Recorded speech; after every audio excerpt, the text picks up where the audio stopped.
ma def ko ci kàllaama nasaraan ndax bëgg naa ci wax lu weesu réew mi ndax dafa di xew-xewu jamono mu làmb àdduna bi yépp. Chers amis d'ici et d'ailleurs, nous vivons des moments assez particuliers, des moments très sombres, des moments extrêmement délicats dont il nous faut mesurer toutes les conséquences et toutes les implications. Depuis 2 jours, s'est déclenché au Moyen-Orient une guerre, il faut l'appeler telle quelle, déclenchée par les États-Unis d'Amérique et leurs alliés israéliens qui ont choisi de frapper un pays, notamment l'Iran, et qui ont déclenché la riposte de ce pays qui a embrasé toute la région du Golfe. Nous serons très naïfs si nous pensions que ça se limiterait à cela. Nous souhaitons tous que ça n'aille pas plus loin que ça. Mais nous devons être pessimistes, voir les choses de la manière la plus lucide et la plus réaliste possible. Des frappes ont été opérées, une réaction s'est déclenchée, qui peut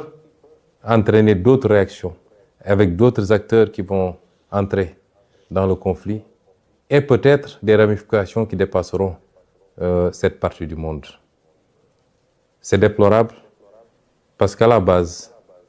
nous sommes dans une situation, depuis 1 an maintenant, nous sommes dans une situation de remplacement du contrat social mondial par un retour à l'état de nature, de liquidation du droit international, où un pays peut se donner le droit à tout moment de kidnapper des présidents, de s'attaquer à d'autres pays, d'asphyxier des pays pour annoncer en prendre possession pacifiquement plus tard. Un pays sans résolution ni mandat des Nations Unies peut décider de frapper d'autres pays, de tuer, d'assassiner, il faut le dire tel quel, leurs dirigeants. Ceci est extrêmement grave.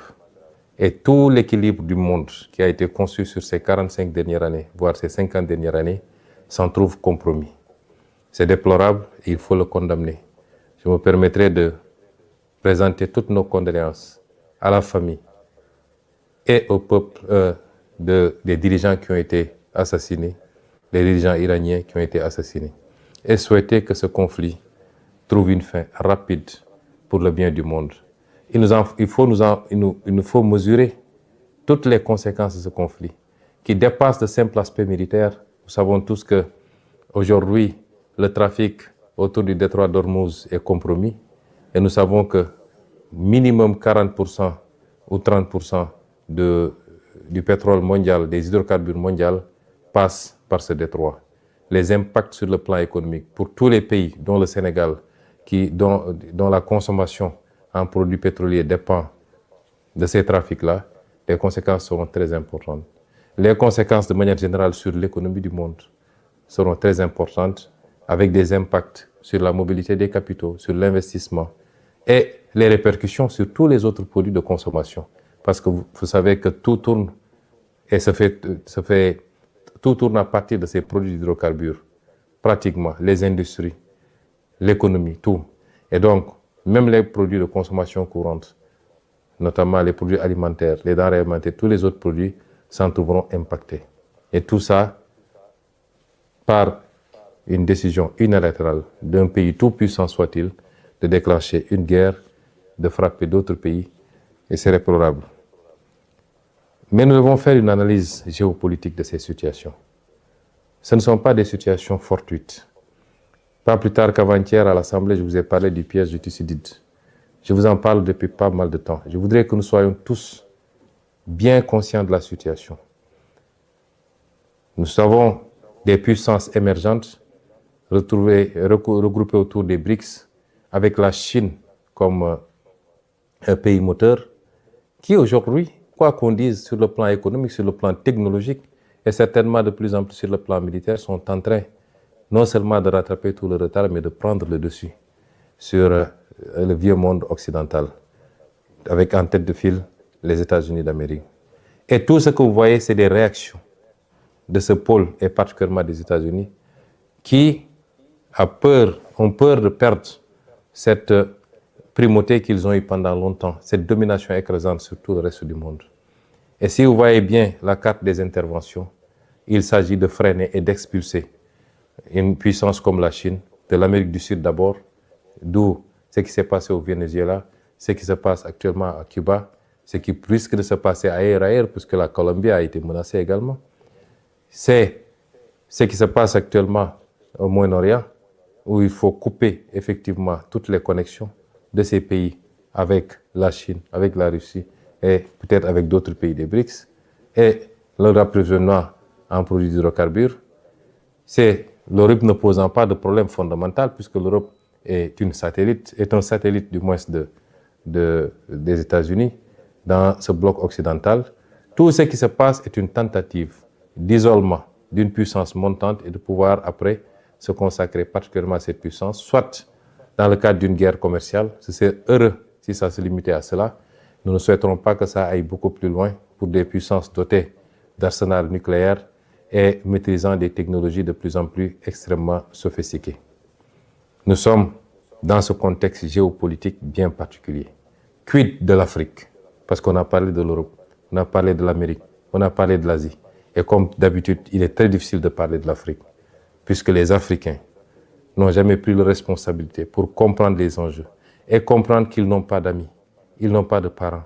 et qu'ils doivent compter sur eux-mêmes par les réformes qu'il faut, par le règlement d'un certain nombre de contentieux ou de conflits inutiles, par la stabilité, mais surtout par le travail, se mettre au travail. Nous sommes le continent qui n'existe pratiquement pas sur la carte géopolitique, mais qui semble être la seule à l'ignorer. Et nous sommes là encore dans des débats secondaires qui n'apportent rien au monde, qui n'apportent rien à l'Afrique, et qui ne rapportent rien à nos pays plus individuellement. Cette Afrique-là, qui n'est jamais sortie sous le joug de la colonisation. Parce que ce qui se joue actuellement, c'est une forme de réitération par certains empires de volonté coloniale. La colonisation, elle n'est pas seulement physique, même si ici on est sur le terrain physique, elle est aussi cette possibilité d'imposer ses vues, ses desiderata à tout le monde et continuer à dominer le monde, à le contrôler et à ne prendre les autres comme des vassaux ou des satellites. Ça, c'est une forme de colonisation. L'Afrique n'est jamais sortie de cette colonisation. Et je m'en veux pour preuve que ce que les d'aucuns appellent la néocolonisation, par les monnaies coloniales, par le pillage des ressources naturelles, mais également par la dette injuste imposée à l'Afrique, les conditions extrêmement délicates d'accès à ces crédits et tout ce que ça fait porter comme poids à l'Afrique. L'Afrique n'est jamais sortie de cela. Et les vrais combats, ils sont là. Et c'est ça notre combat, nous. Malheureusement, quelquefois, moi personnellement, j'ai l'impression d'être assez isolé dans ce combat, y compris ici, dans notre pays au Sénégal, et maintenant qu'on est au pouvoir. Et c'est ces enjeux-là que nous devons comprendre. Que je veux que chaque militant et chaque militante comprenne. Que notre combat dépasse les débats futiles et inutiles sur des combines et des manipulations politiciennes. Mbokk yi, àdduna bi jaxasoo na. Ñun rek a ko comprendre gul. Bu ñuy seetaan di xew ci àdduna bi, ci ay commentaires la yem. Xamuñu ni lépp lu xew foofu impact bi mun a am ci suñuy réew ak suñu développement ak ci ëllëg. Ndax nit du soppiku. L'être humain est un prédateur. La majorité des êtres humains sont des prédateurs. Li andi woon ci ay jamono ay nit jaaxle ca fa ñu dëkk seen suuf doyul ñu soxla yaatu ba jël seeni gaal wër fu nekk dem seet yeneen suuf yu ñu coloniser balaa loolu ñu seet yeneen suuf yoo xam ne noot nañ ña fa ne di leen jël di leen jaay en tant que jaam yóbbu leen ci yeneen continent ñu dem liggéey. Loolu taxoon ñu demaat ba ñëw jël suuf soosu ne ñoo ko moom muy colonisation. Loolu du mus a dañ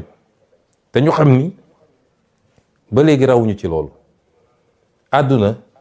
mën na doxaat ba nit ñi dellu si waat te dégg ngeen kenn ci kilifa yi mooy ku ñuy wax Marco Rubio di benn kilifa ci États-Unis dafa wax ni dañoo war a delloo si waat colonisation.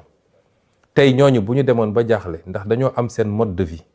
am benn niveau bu ñu tàmm ci richesse ak yu demee noonu bu ñu demoon ba xam ni loolu mënatuñ koo am te jàpp ni Sénégal am na alal goo xam ne mi ngi fi lan moo leen tere tey ñu ñëw ci seen doole ñëw nangu Sénégal comme tey ni ñuy attaqué ay réew di rey seeni président di jël seeni président yóbbu leen di leen tëj noonu la amee ci ñeneen ak ñeneen ci képp koo xam ne am na doole. moo tax Afrique benn yitte rek la waroon am Sénégal jiitu ci mooy jublu ci liggéey wàññi coow li wàññi wax ji wàññi politique bi ak combine politique yi. est-ce que ñun nous sommes à la hauteur de ces enjeux? boo xoolee coow lépp ci Sénégal ay waxu coalition diw ay waxu parti diw ay waxu xëcc nañu lii ana liggéey ana concentré wu sur l'essentiel. loolu mooy tey enjeu bi nga xam ni moo war a nekk suñu bos muy lu mooy andi woon rek ci introduction mooy il faut qu'on soit à la hauteur des enjeux. Les enjeux ne sont plus aux combines politiques ou politiciennes. Les enjeux ne sont plus aux réclamations injustifiées. la xam ne réew mi liggéeyagul alal gu mu mën a séddale ba kenn ku nekk la muy laaj ñu mën ko koo jox na ñëpp jublu ci liggéey wàññi wax ji lu ko may nag la woon fa woon nan ñi defoon ba jiituñu ba xëy noot ñu bu ñu foog ne raw na ñu xëyaat ñëw noot ñu te duñ ci mën dara. bu dee réew yi ñu ëpp doole fuuf booy seet tey li xew diggante Russie ak Ukraine rek keroog damay seetaan benn documentaire ci benn guddi rek Russie yónnee na 850 drones yu mu envoyé Ukraine. ñun Sénégal mënuñoo jënd fukki drone yu mat ak suñu alal kon nañu xam ni existé wuñu sax ci wàllu koom ak ci wàllu puissance ak ci wàllu doole waaye ñun foog nañ ñun ñooy le centre du monde. kon nañu jublu ci liggéey ndax lu ko mooy rek la woon fa woon. ñu ngi leen di gërëm di leen sant li introduction la woon ñoo ngi delloo kàddu gi nag jox ko mbokk yi kenn ku nekk li nga am ci yitte ci laaj ñu tontu ko lépp ñu def ko ci tey ak ci dal ak ci teggin ndax am na solo. asalaamualeykum.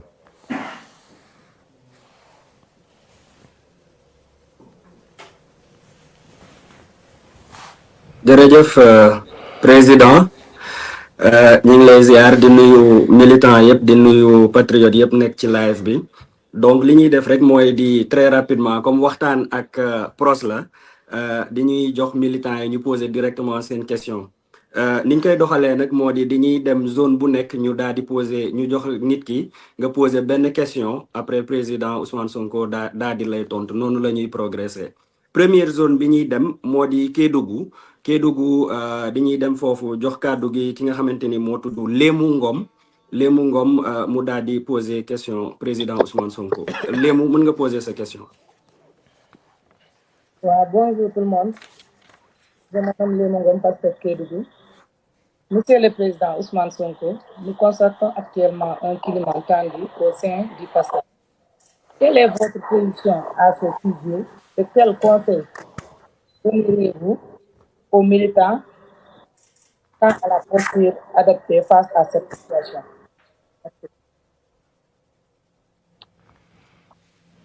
jërëjëf Lému ñu ngi nuyu waa Kédougou yëpp di leen ziar. di leen wax ni namm nañ leen nag. laaj bi mu laaj am na solo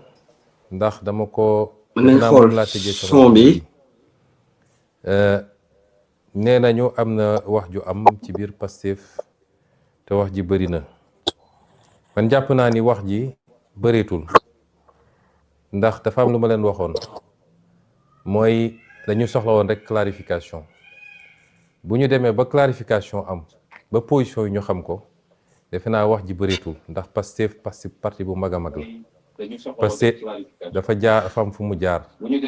jàmmaarloog lu méttee loo xam ni kenn yaakaaroon ne mun nañ cee mucc ndax li ñu jàmmaar lool dootuñu jàmmaarloog lu mel noonu ñi fi nekkoon dañoo yoroon nguur yor appareil politique bu mag yor coalition bu mag daa di fexe ba pouvoir bi yëpp ñu tënk ko téye ko di leen defloo muy FDS wala leen ci FDS yi muy justice bi muy administration bi muy ñëpp nekkoon à leur disposition ñu ànd ceeg dëgër ak soxor goo xam ne defe naa dootuñu ko gis ci àdduna ma yàgg leen wax ci jamono jooju ne bu soobee yàlla dinañu rawale projet bi bu soobee yàlla dinañ ko jàllale bu ñu demoon ba gàllankoor Ousmane Sonko du tey bu soobee yàlla ñu jàllale projet parce que liggéey nañu lu tax askan wi may ñu loolu te gëm naa nit yàlla du seetaan tey foofu la ñu toll kon nguur man bëgguma terme nguur ndax dafay renvoyer toujours à la jouissance waaye pouvoir dafa am lu mu ànd ak pouvoir dafa ànd ak fitna ñaare dafa ànd ak seytaane rawatina nag bu dee waajaluñu ko niñ ko war a waajalee mun na andi lu bëree bëri pouvoir a ni mel waaye ñun mënatuñu jànkonteeg lu ñu jànkonteeg damay dégg léeg-léeg nit ñi naan léegi lay gën a metti parce que dañoo xamante suñu biir déedéet loolu amut xamante suñu biir dafay yombal mbir yi kon clarification am na xam nañu position kenn ku nekk Pastef nag weesu na loolu moo tax toujours dama naan militants yi ñoom sax léeg-léeg ñoom ñooy yokk wax ji ñoom ñooy andi wax ji clarification am na mooy Pastef mooy le principal parti le parti le plus structuré le plus fort et le plus solide au Sénégal sénégalais yi won ñu ko weesuwul élection législative bi ñu génn Pastef demal boppam yàlla jox ko lim ko jox jaarale ko ci sénégalais yi te loolu dañu fi ba léegi day yokk rek bu dee nag ci suñu biir ñëw nañu ba egg ci nguur mu am wuute ci gis-gis dañ koy delloo ci ëttu parti bi parce que parti bi dafa am ay charte am ay règles am nu muy fonctionner am lu mu jaayanteeg sénégalais yi la ñu boole lan la bu dee am na lu ñu boole li andi problème lan la bu dee am na est-ce que c'est strictement politique mooy ci parti bi la ñu amul gis-gis la ñu bokkul gis-gis wala dafa am loo xam ne ci état bi la mooy projet bi ñu porté ak ni ñu war a doxalee état bi ak fi ñu war a teg mbir yi est-ce que foofu am na wuute ci niñ ko yoree amaana ñaar yëpp am na moo tax nag ma ne nañ ko delloo ci ëttu parti bi am na nu muy àttee parti bi noonu muy àttee nag responsabilité am dina ko jël ba mu mat sëkk parce que du parti bi mooy daw ci kannaaw ab nit ak koo munti doon man mi Ousmane Sonko moo demoon ba waroog parti bi moom mooy woon ne ma dellu sil ci li nga xam ne moom lañu moo ñu boole waaye du parti bi mooy tënku daw fekk ma doxal nañ ko noo xam ne nag fexe nañu ba kenn ku nekk déggal boppam barki démb bi ma président ne dafa bëgg a gisee ak député yi dama ko ne président loolu c'est pas une bonne idée su ma sañoon ñu bañ koo def moom defe naa fàttali na ko député yi barki démb ci liñ ma wax ma ne ko su ma sañoon ñu bañ koo def ñaar yi moo tax ma wax ko benn bi mooy waruñu koo def ci palais ba ndax njëkkoon na ma wax ni dafa bëgg a gisee coordonnateurs yi ma ne ko loolu lu baax la li tax may nangu loolu mooy damay bañ mu mel ni man maa dox digganteem ak parti bi ndax moom président Diomaye mënul gisee ak waa parti bi lu dul man joxe naa sama accord parce que ci wàllu parti bi man maay kilifa parti bi ci wàllu état moom mooy kilifa état bi am na loo xam ne mënuma ko ci état lu dul moom nangu na ko am na loo xam ne moom mënu ko ci parti bi lu dul man nangu naa ko mais su ma ko nee déedéet te bañ ci day mel ni damaa dox digganteem ak parti bi ma ne ko d'accord loolu baax na mu njëkk a gisee coordonnateurs yi ma dem fa lekk fa tàndarma ak ñoom parce que man teewe waxtaan bi musuma koo yéene jàpp naa ni baax na ma bàyyi ko moom ak waa parti bi mu wax ñu dégg ñoom ñu wax mu dégg moo tax man waxtaan bi ci boppam dama doon duma ko teewee waaye comme ndogu la ñu invité dinaa ñëw naan café lekk tàndarma bàyyi leen ñu yeggali seen waxtaan bu dee yeggaliwuñu mu def ko coordonnateurs yi bi ñu génnee ci waxtaan bi li ma ci dégg ci ay remontées amoon na ci ñu ci génn ak incompréhension wala sax déception bi ma waxee bu député yi ma ne ko ñaar moo tax ma jàpp ni mën nga koo bañ a def bu njëkk bi mooy ñun de dañ doon wax ni bëgguñu transformer palais de la République en siège du parti politique kon mun nga dem Azalaï wala beneen hôtel teeru bi wala feneen nga loué fa ngeen def ko fa muy benn ñaareel bi mooy bu dee li nga yàgg répété moom ngay waxaat ak ñoom mën na koo bañ a jar parce que député yi xam naa leen ñoo ëpp liberté te assemblée nationale dafay former nit politiquement di nga gis koo xam ne ku sedd la woon sax mais bu demee assemblée def fa diir rek politiquement da koy former mu xam liberté jàng li ñuy wax joute politique mooy wax nu mu tudd jëflante ci politique wax ñu tontu la nga waxaat te buñ fa demee wax ji demee neen ku ne dem bu génnee it dina sentir responsabilité wala rendre compte militants yi ak sénégalais yi te it wax yooyu jaratu ko léegi clarification am na kenn ku ne na dem ba jàpp ni lii jàpp naa ne lii yoon la wala lii du yoon mën naa ko defaraat mais dajewaat pour répéter les mêmes choses muy yeewaat yeneen yi jaru ko mu insister ne moom il tient à les rencontrer te comme ndogu lay invité nit ku nekk fa nga dëkk ngay invité ndogu te moom pale la dëkk kon suy invité pale lay invité ma ne kon jarul may bañ ma ngoñ ci bañ bi parce que day mel ni damaa bëgg a dox digganteem ak parti bi ma bàyyi mu dem ñu dem toog waxtaan loolu permettre na tey nit ñi xam nañ ni mbir mi du mbir diggante Ousmane ak Diomaye déedéet diggante parti bi ñuy wax Pastef la dans sa totalité mën na am ay benn yuy essayer jouer yenn jeu yi dégg naa kenn benn député naan ay bu ñu déclenché ay confrontation fii confrontation amu fi double jeu la nit ñi war a bàyyi confrontation amu fi Pastef mënul confronté wu ak benn nit boo xam ne militant la ci parti bi te loolu la woote wu mënul ne donc confrontation amu fi mais baax na nit ñi xam ni bi ma njëkkee wax ñu bëri jàpp nañ ni am na ñu ma ci mere woon sax mais man xamoon naa lu kenn xamut gisoon naa lu gars yi gisut te loolu it ma ciy wax ak militants yi nañ ñu wóolu léeg-léeg nga nit jàpp ni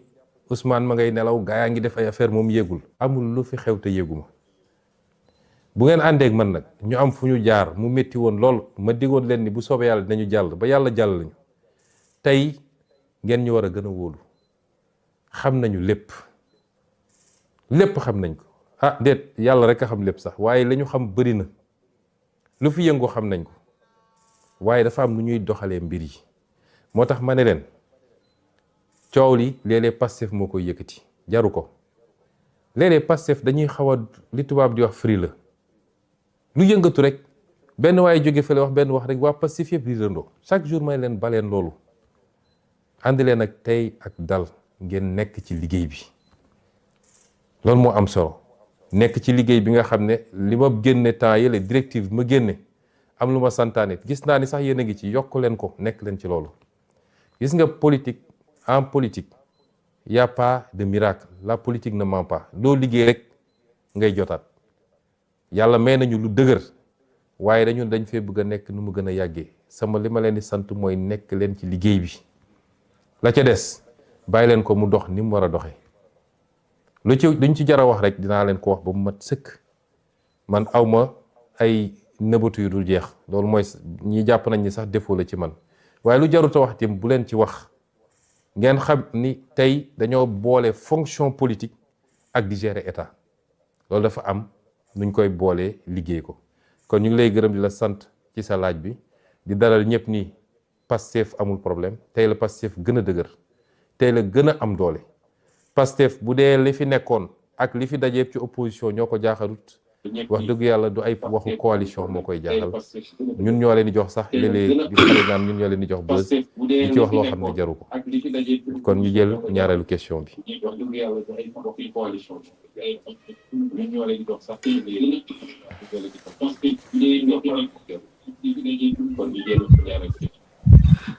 merci président dañuy jox kàddu gi Khadim Ndiaye mi ngi nekk ba fële ci Diourbel Khadim Ndiaye mën nga poser sa question. waaw salaamaaleykum waa panel bi président ñu ngi lay nuyu di rafetlu bu baax initiative bi di la waxal ne ñun base bi moom fa ñu nekkoon démb ak tey la ñu boole woon ak yow ba léegi ñu ngi koy gis kon ñu ngi ci. waaw sunu laaj nag ba bëriwul sunu laaj mooy beaucoup de collectivités territoriales n'ont pas eu la chance de la visite du président du parti. Où en êtes-vous avec votre fameux Nemmeeku Tour, moment tant attendu par les militants de la base pour vraiment être en contact direct avec leur président de parti, surtout ceux du monde rural. Waaw loolu moo nekkoon question bi. Merci beaucoup. jërëjëf sëñ Khadim ñu ngi lay nuyu di ñuy waa Njaareem yëpp den wax namm naa leen Njaareem nag jotoon naa fa ñëwaat fa xam naa ni dinañ ko organiser daal ci cadre tournée bi waaye balaa may tontu sa laaj bi dinaa compléter ci laaj bu njëkk bi tuuti ndax damay bañ nit ñi jàpp ni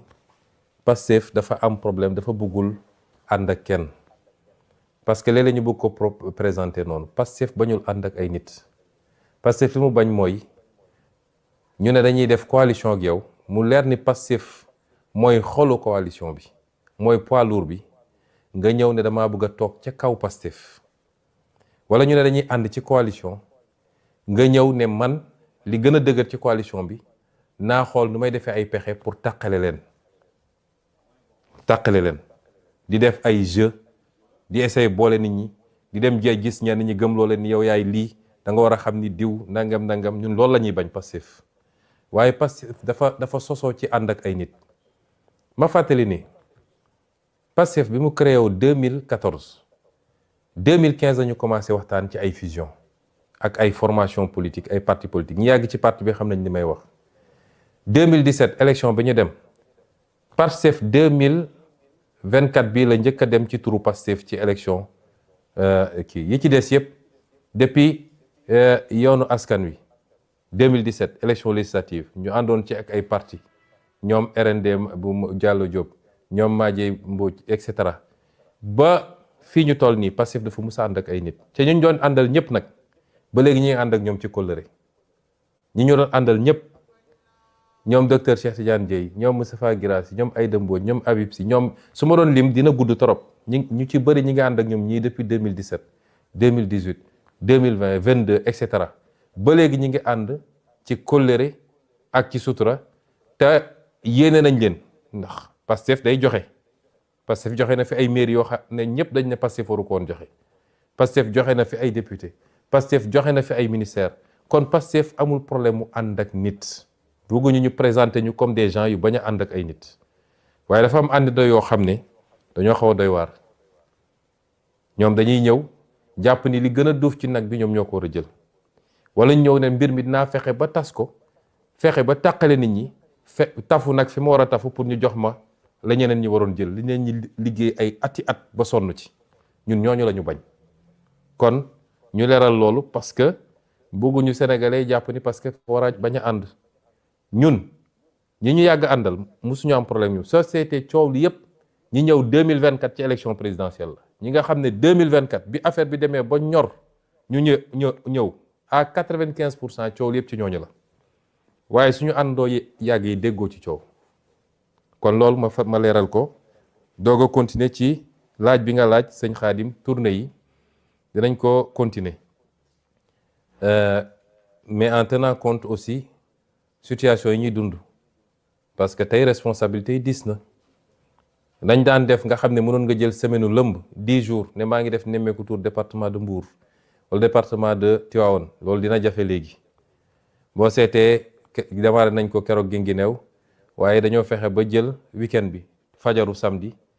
11h fekk ñu fa ñu def ba dimanche ci ngoon ñu ñibbisi dinañ ko continuer ci noonu suñu yéene mooy def Sénégal yëpp te doore ko ci département yi nga xam ne jotuñu fa woon dem ndax am na fu ñu jot a teg tànk am na fu ñu jot a teg tànk donc ñu fexe ba ñu dem ci département yooyu incha allah waaye dinañu continuer nemmeeku tur gi ndax yitte la ci ñun waaye yitte la ci sénégalais yi namm nañu di ñu gis di waxtaan ak ñun ñu nit namm nañ di jaxasoog ñoom parce que man dama gëm ni kuy def politique rek jaxasoog nit ñi mooy sa farata mooy sa warteef waaye def politique ci tëju si bureau wala keroog bi ñu la falee lañ la gëj a gis man giseewu mu noonu politique mu neex mu naqari demal jaxasoog nit ñi déglu leen waxtaan ak ñoom expliquer leen aussi jox leen ay arguments yoo xam ne amuñu ko woon kon nañ continuer nemmeeku tuur yi incha allah te njaareem dina am wàllam ci lu yàggul bu soobee yàlla kon ñu jël question bi ci tegu.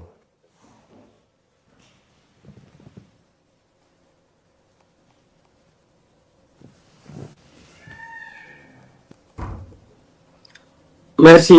président ki ñuy jël moo di Thérèse Diamé.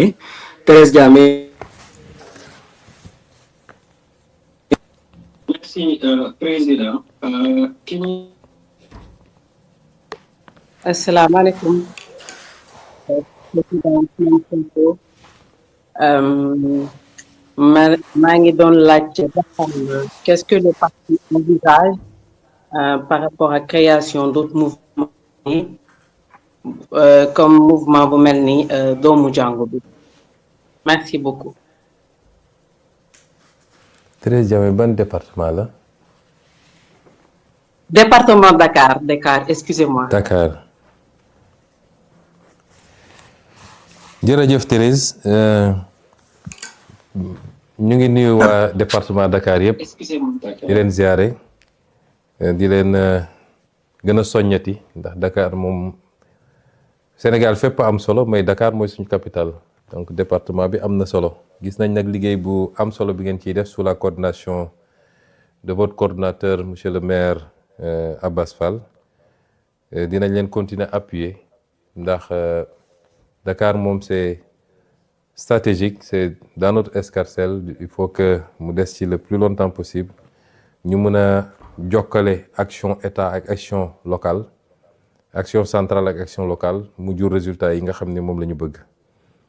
laaj bi nag am na solo parce que parti bi ay mouvement niñ ko structuré dafa am bureau national bi ay secrétariat la ak ay mouvement am nag organisation horizontale bi à la base muy coordination yi ak section yi mouvement yooyu nag texte parti bi dafa wax naka la ñuy créer mouvement ci parti bi dafa am un processus bu ñuy jaar pour la validation des mouvements may rafetlu nag di am mbégte lool bi ma yégee nii am na benn mouvement boo xam ne ci jàngu bi la ni mu amee mouvement doomu daara bi jàngu bi nga xam ne kenn ëppalew ko ci parti bi Pastef dès ses débuts obédience yëpp dañoo ñëw def ko seen affaire bopp ndax Pastef affaire patrie bi la patrie nag n'appartient à aucune religion n'appartient à aucune ethnie n'appartient à aucune région c'est la patrie de tout le monde ñëpp yem ci nag ñëpp tolloo ci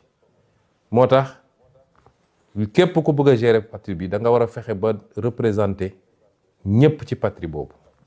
mus naa toog di waxtaan ak monseigneur ci année 2021-22 je crois ñuy waxtaan et on parlait justement de l'engagement politique de personnes issues de la communauté catholique ñu ciy waxtaan lu bëri ma jàpp ni dañu war a gën a safal engagement bi donte nag parti bi am na ci ñu doy waar ñu dëgër mun naa citer ñoom Toussaint ñoom Marie Rose ñeneen ak ñeneen bëri nañu ñoom Justin ba ci nag sama préféré nag ndax mooy tàkkal fépp nag ci Sénégal muy Jean Michel waaye dañ ko war a gën a yokk et muy ci responsabilité yi ñuy exercer en tant que ñu yor état mais également muy ci taxawaay bi ci biir parti bi moo tax bi ma yégee loolu dama am sama xol dafa sedd bi ma gisee keroog bi ñuy def le meeting du 8 novembre bi ñuy ñaan foofa jullit ñi ñëw ñaan doomu daara yi doomu jàngu bi ñëw def ñaan dafa seddal suñu xol te loolu yëpp yàlla nangu na ko ndax gis nañ meeting ba defe naa meeting bu mel noonu musul am Sénégal kon mouvement yooyu yëpp dañu war a xool nuñ koy restructurer bu jaaree ci circuit bi mbir mi jaar parce que texte parti bi moo ko organisé sànq dama waxtaan ne war nañu xool peut-être ñu am parce que réew mi tam réew mu laïc la mooy lépp lu ñuy def dañu war a sàmmonteeg bañ a wone féete ci diine yi noonu lañ ko war a defee ci parti bi comme ni mu amee ci état bi mun nañu xool nu ñuy defee benn mouvement bu mag boo xam ne mouvement buy jublu ci les valeurs culturelles sociales sociologiques du pays lay doon ci biir nag mun na am section doomu daara yi section doomu jàngu bi ëllëg beneen section bu waree am lépp dem rek ci lu jëm ci valeurs yi nga xam ne moo cimenté suñu réew loolu defe naa mun nañ ci liggéey et mun ngeen jege Ayib Daffé mu gën leen orienté ci processus bi nga xam ne moom la statut parti bi prévoir pour ñu mun a taxawal mouvement bu nekk ñu yeggali liggéey bi ngeen xam ne sumb ngeen ko di leen ci félicité di leen ci jaajëfal bu baax a baax kon ñu jël question bi ci tegu.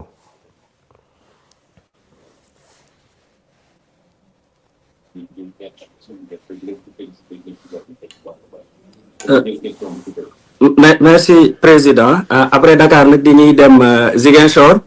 Ziguinchor ñu jox kàddu gi Cheikh Omar Kassé di Bill donc Bill tu as la parole.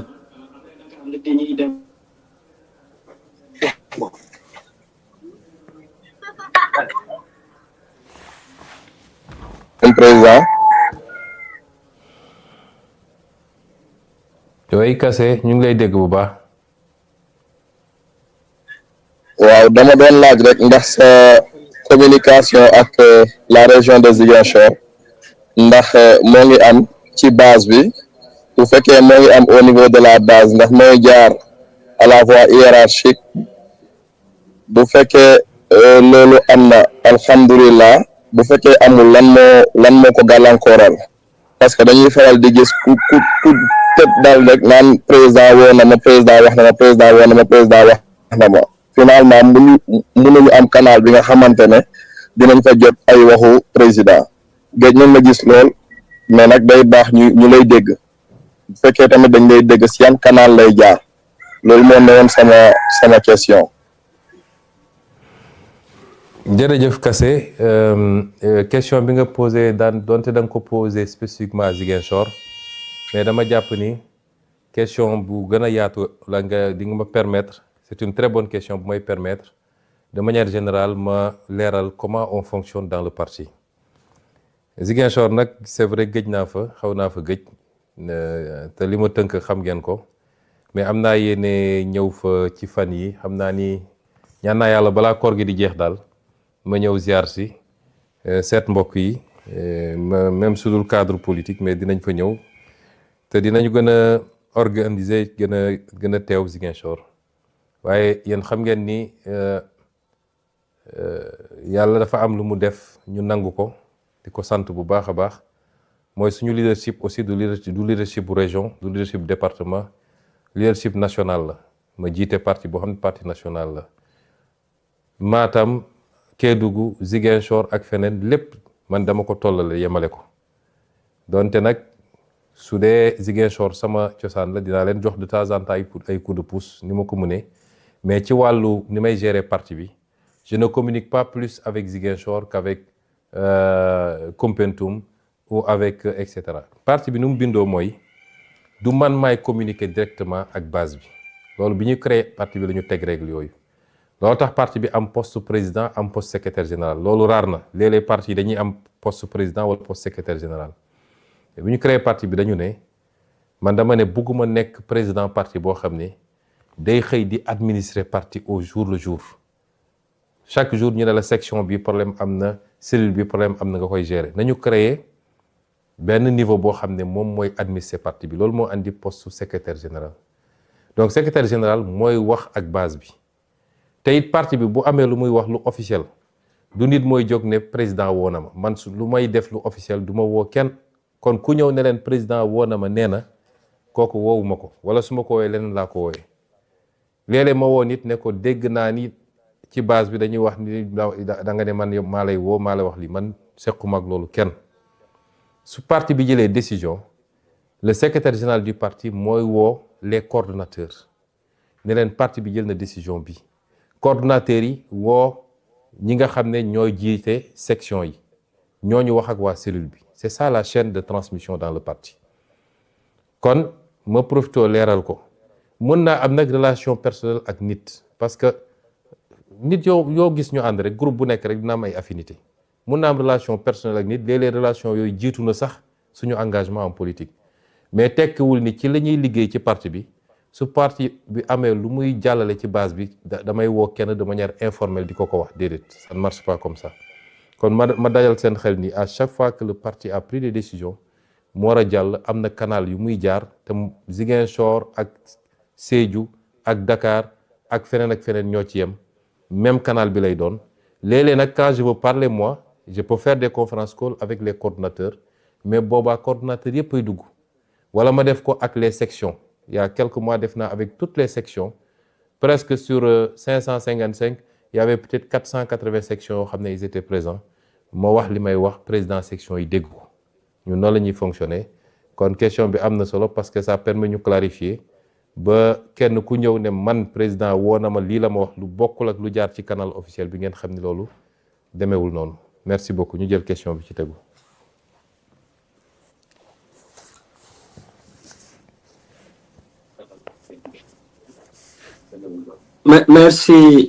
merci président ñu dem fi nga xamante ni moom moo di Kaolack ñu jox kàddu gi Khadijatou Ly pour Kaolack. président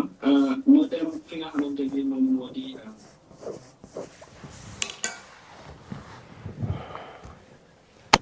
jox keneen ba mu ñëwaat. waaw comme jàppandewul ñu dem Louga kon Louga ñu jox bu technicien yi pare. Louga ñu jox Roxe Ndiaye Diaw. waaw comme jàppandewul ñu dem Louga kon.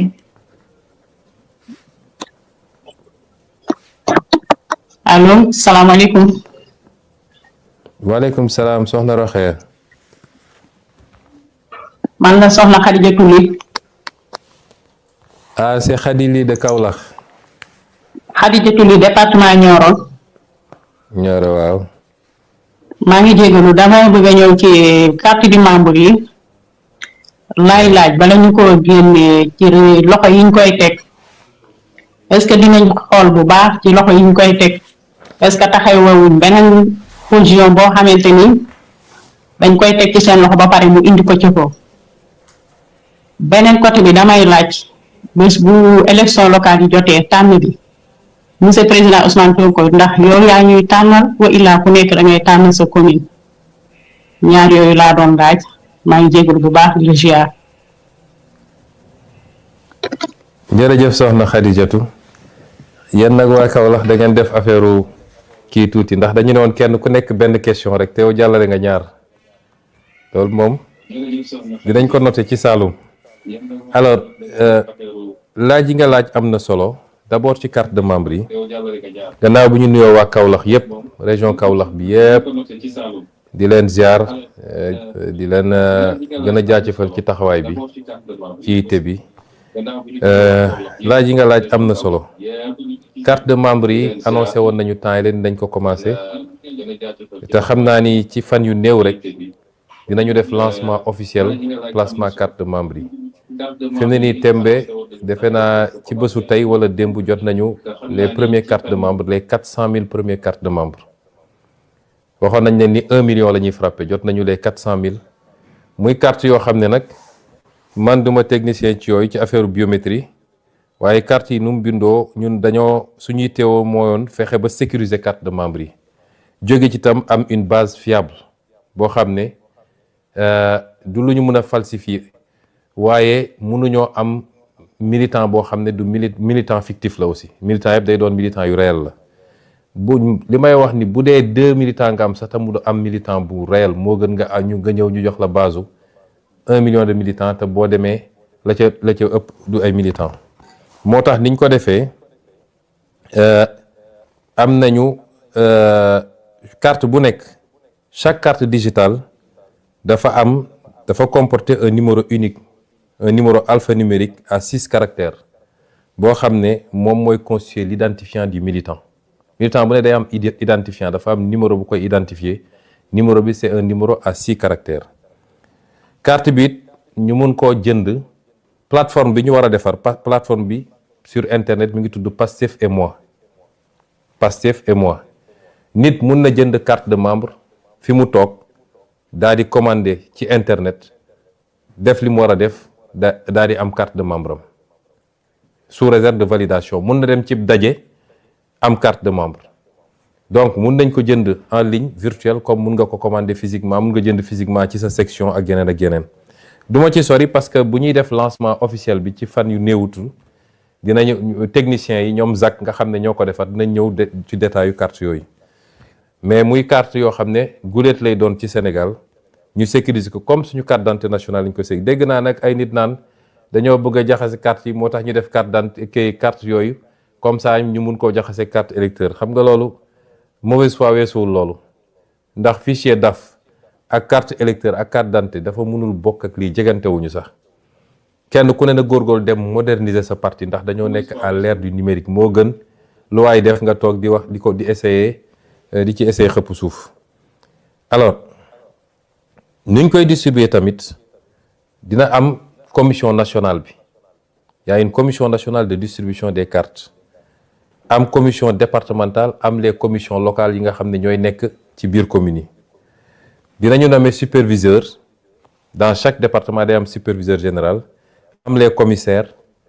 noonu lañ koy fonctionner bu soobee yàlla suba convoqué naa bureau politique boo xam ne bu ñu liggéey ba ngoon dañuy ndogoondoo defaale réunion bureau politique parce que xam ngeen ni texte parti bi dafa ne bureau politique bi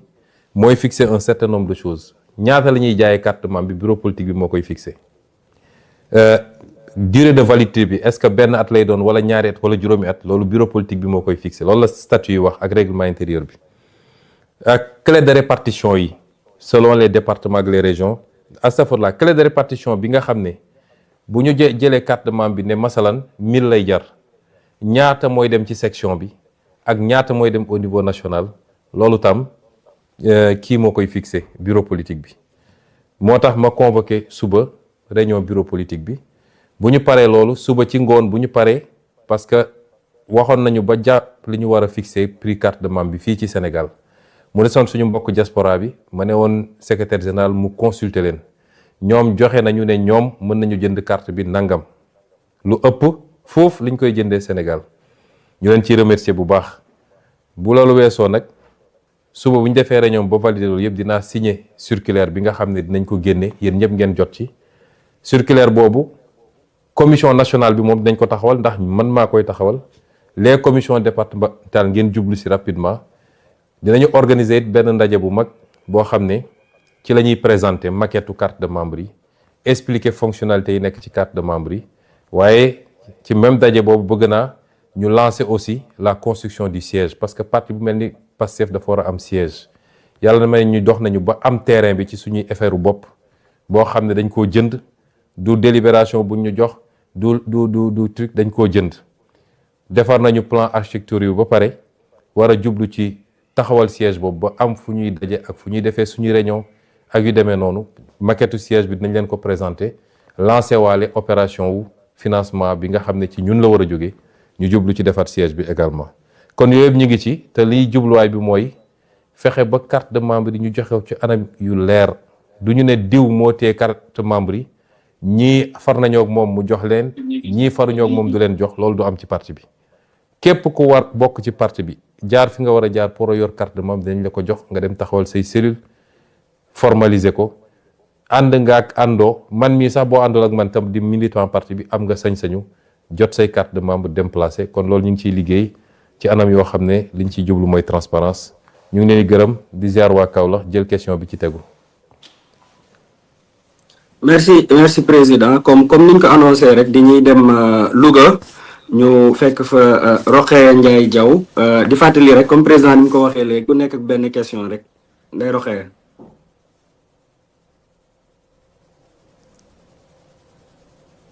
asalaamaaleykum.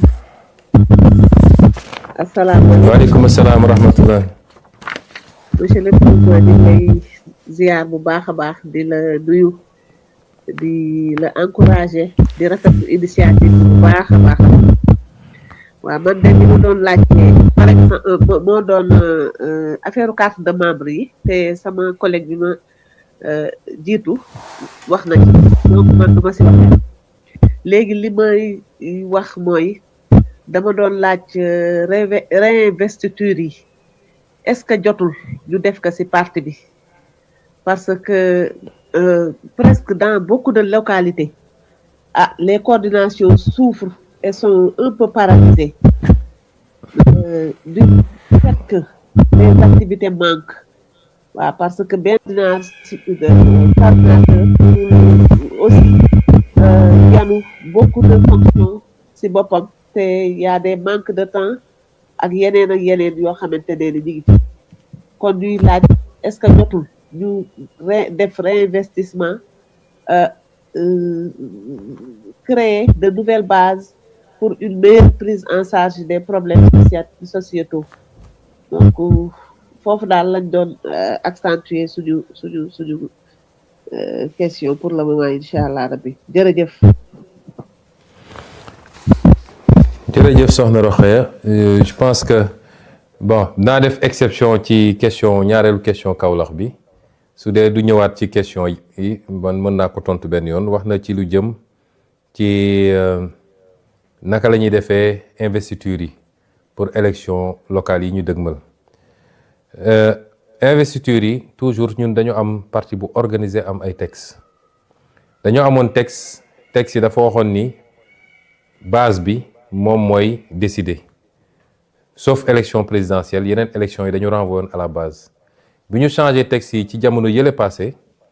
dañu génne parti boobu ci texte parti bi renvoyer ko ci benn charte des élections charte des élections bi nga xam ne dañ ko war a jël malheureusement jëlaguñu charte boobu waaye nañ ko finaliser rapidement mais ak lu munti amee ak lu munti demee démocratie boobu ñu defoon te mu jig ñu mooy bu élection jotee surtout élection locale ña dëkk ci gox ñoo gën a xam gox ka ñoo gën a xamante seen biir man mënuma toog fii ma nekk Ndakaaru naan damay forcer tànnal waa Ngaye Mékhé wala waa Thilmakha ne leen yéen diw mooy doon seen candidat loolu mënuma ko moo tax ñu ne dañ koy delloo ci base ba di ñaan nag base bi ñu jiital intérêt général nit ñi xamante nañu la ñu bëgg ci ñoom mooy ñu ut consensus parce que coowal candidature dafa bëri lu mu mun a yàq ci parti bi li ko tax a jóg du xëccoo ay poste li ko tax a jóg mooy réew mi baax te gëm naa ni yàgg nañu wone exemple bu doon mooy ci candidature rek tey duñu am candidat bu dem présidentiel kon nit ñi bu ñu dajee nañu waxtaan entre ñoom mu am ñu war a mën a bàyyi dara ngeen ut consensus autant que possible loolu de moo ñuy gënal ñun ñu toog ñu ne commune yépp waxtaan nañu déggoo nañu ni diw mooy seen candidat tekkiwul ni keneen ko bëggoon nekk candidat te tànnuñu ko mënul nekk leneen lu ko gën ëllëg damay jafal di joxe benn misaal élection 2022 élection locale yi am na ñoo xam ne tànnuñu leen woon parce que dañu ut consensus bu ñu am consensus ñu dem élection waaye bu ñu demee élection bi leer nañ ñu ne diw moo gagné wasalaam mais bu ñu demee élection contestation am ñu ne élection bi jaarul yoon boobu lay ñëw au niveau national pour ñun ñu arbitrer mu am ñoo xam ne bi ñu arbitrer yàlla dafa def kontaanuñu woon dara mu yóbbee leen sax ci yenn manifestation ni ñu manifester seen ñàkk kontaante waaye tey ñooñu tey ñi ngi yor ay ndomb tànk yu kawe am na ñoo xam ne sax ñi ngay toog ci conseil des ministres tey ministre lañu wala secrétaire d'état lañu wala leneen nañ moo tax mbir mi nañ ciy jiital toujours yàlla bëgg nga jaadu na politique ak ambition ñoo ànd damaa bëgg a nekk maire bi damaa bëgg a nekk président conseil départemental damaa bëgg a nekk député bi damaa bëgg a nekk président bi waaye nañu xam ni yàlla rek mooy dogal in fine li nga war a def ko waaye bu mu la yóbbee mukk ci lu ñaaw ndax parti bi weesu na loolu kon liñ leen wax mooy njëkk leen ut consensus waxtaan leen mu am ñu war a ëppale seen bopp dara bu ngeen amul consensus élection am bu ñu defee élection kii moo gagné ñi ci des ñëpp ka bëggoon te gañewul na ñëw nekk son directeur de campagne même bu dee kële nangul na ko xar tànku tubéyam pour ñu gagner parce que en ce moment c'est le parti qui gagne c'est le Sénégal qui gagne bu loolu amul nag dina yëg ci ñun dinañu arbitrer gënaluñu nag te ñuy wax nit ñi ni ñun duñu parparloo mukk duñu arbitrer parce que diw mooy suñu xarit wala diw suñu mbokk la wala diw moo ma neex ñun dañuy arbitrer ci suñu conscience li ñu suñu conscience may kon loolu moom la ñuy wóyale waat noonu la ñuy doxalee di profité di wax nag ni parti bi dafa yaatu ubbeeku léeg-léeg nitu Pastef suñu problème yépp mooy nit ñi sax dañuy am impression que nitu Pastef dañoo siis lenn bokk ci nitu Pastef yi bëgguñu ubbi bëgguñu yaatal bëgguñu après dañ naan ñun ñoo fi newoon démb ak barki démb déedéet ubbi gis nga diine sax dafa dox domaare ci dara ci lu ndaw ay nit di ñëw bi muy métti ba bi ñu gañee ba pare sax ay nit di ñëw moo tax tey ñu nekk ay milliards musulmans ay milliards chrétiens ay milliards leneen donc nañu yaatal mbir mi tekkiwul ni ki ñëw dafa gën ñi fi nekk tekkiwul day ñëw rek nekk ci kaw ñëpp waaye tekkiwul ni dafa war a ñëw rek nekk ci suufu ñëpp kenn ku nekk ak li nga àndaale booy ñëw ak noo mel kon nañu yaatal mbir mi am ouverture lépp ñu xam ni intérêt réew mi la te li ñuy ñaan yàlla bu amee kenn ku ne di nga jëriñ sa réew ba doyal jëriñ réew nag tekkiwul ni forcément dama war a nekk DG wala dama war a nekk directeur wala dama nekk ministre déedéet y a 1000 manières de servir le pays te léeg-léeg nit dina servir réewam lu ëpp njëriñ ci réew mi ëppal ko njëriñ moom lu bokkul ak yooyu nga xam ne ay ndombu tànk rek la nga xam ne bu ko nit yoree te yem ci fu mu war a yem gisuma lu mu doon lu dul sacerdoce lu dul ab poids bu ñu teg ci kawam. mu des nag laaj bi nga xam ne soxna Roxee laaj na ko ci renouvellement wu instance parti bi loolu moo tax ñuy lancer carte de membre parce que lu jiitu renouvellement il faut ñu defaraat base bi ba xam kan mooy militant lan mooy cellule bi ñan ñoo ko composé te loolu ci jaay carte de membre yi la war a njëkk a doore jàpp ma ni parti bi dafa nekk en léthargie man su ma toogee ay week-end di seetaan activité parti bi damay sant yàlla parce que nous sommes le parti le plus dynamique au Sénégal militants yi xaaruñu sax président ne leen def leen wala bu leen def week-end boo gis rek fépp yaa ngi gis ay activité mun nañ ko xeeb mun nañu parce que waruñu bew waruñu li tubaab naan dormir sur ses lauriers dañu war a continuer di ful li ñuy def waaye coordination yaa ngi góorgóorlu section yaa ngi góorgóorlu peut-être dina am ay benn yoo xam ne peut-être ni mu waroon doxewul noonu waaye ñu gën a soññaat nit ñi rek ci liggéey bi structure provisoire yi bëri na ci parti bi am na yoo xam ne d'accord naa ni dañ ko war a gaaw defaraat am na ku léegi poser benn question sur Ziguinchor structure provisoire lañ fa tegoon defe naa fu mel ni Mbour noonu la mel defe naa fu mel ni Guédiawaye noonu la mel wala peut-être yu mel noonu yooyu war nañoo gaaw parce que ay communes yu mag la ay départements yu mag la ñu def renouvellement yi rapidement mais ñu def ko teg ko ci yoon parce que renouvellement yi jaay carte yi aussi moo ñuy permettre ñu dem congrès bi man newoon naa dañu génn avril te defuñu congrès ñaari dàqante wuñu sax parce que congrès parti bi mun nañ ko def à tout moment ndax congrès parti bi kenn rek lañ ciy renouveler ñaar mooy président parti bi ak trésorier parti bi ñoom la ñuy fal ci congrès ba faluñu fa bureau politique faluñu fa coordination président parti bi lañ fay fal ak trésorier parti bi su ma juumul kon loolu mun nañ ko organiser à tout moment su loolu weesoo defaraat texte parti bi lépp lu ñu bëgg a yeesal ci texte bi ak les résolutions yi nga xam ne mooy doon résolution yi war a orienter action parti bi moo taxoon ma joxewoon ndigal waa bureau politique bi ne leen nañu gaaw liggéey ci ñu dem ci congrès bi parce que boobu ba léegi nag ñi ngi wax congrès yàgg na jot na parti bi organise son premier congrès ordinaire ñu ngi leen di gërëm leen sant jël question bi ci tegu.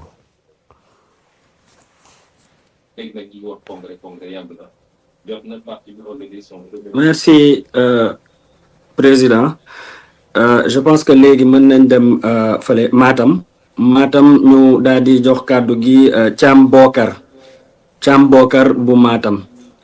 yaa yor ko kàddu gi.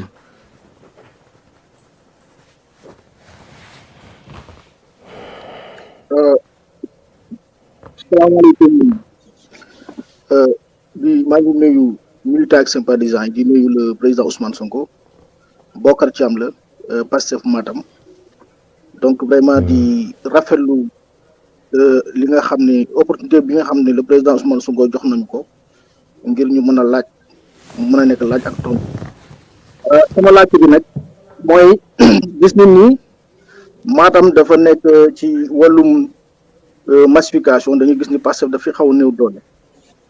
mooy laajte est-ce que am na ay orientation ak ay mesures yi nga xam ni parti bi prévoir na ko ngir gën a dooleel Pastef Matam waaye aussi ngir gën a dooleel aussi section yi nga xam ñoo nekk ci réseau de Matam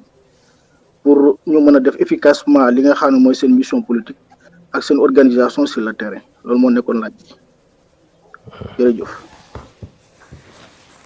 jërëjëf Alaaji Bokar ñu ngi lay nuyu di ziar waa Matam yëpp di leen jaajëfal di wax ni njeen dama leen ni toujours di félicitation spéciale di leen encourager ndax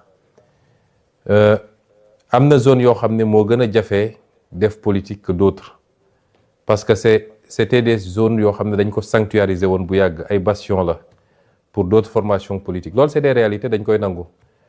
ñi ngi ñaan yàlla ñi ngi sant yàlla nag bi mu néewee léegi muy doon zone yu néew defe naa Matam ci dernier bastion la boo xam ne on va venir à la conquête de Matam nag ndax razzia bi nga xam ne raz de marée bi nga xam ne am na ci 10 ans yi progressivement amul benn zone du pays boo xam ne war nañ koo bàyyi de côté mais dama leen di féliciter ndax métti woon na lool Matam nekk bastion boo xam ne ñëpp xam nañ bastion kan la woon yéen ngeen am courage yu taxaw woote fa patriotisme woote fa nu mu tudd Pastef def fa liggéey bu am solo ba pratiquement élection bu mus a am li ci ëpp ci élection yi nous sommes arrivés 2e à Matam te loolu seen jàmbarte la kon liggéey boobu nañ ko continuer Matam bokk na ci les gens ne prêtent pas attention mais bokk na ci fi ma gën a bëri tànk bi ñu commencé politique ak léegi ñëw naa fa ñëwaat fa def naa fa tournée def naa fa nu mu tudd bi ñuy def vacances citoyennes ñëw naa fa bi ñuy def ñëw naa fa tournée ñëw naa fa yeneen ak yeneen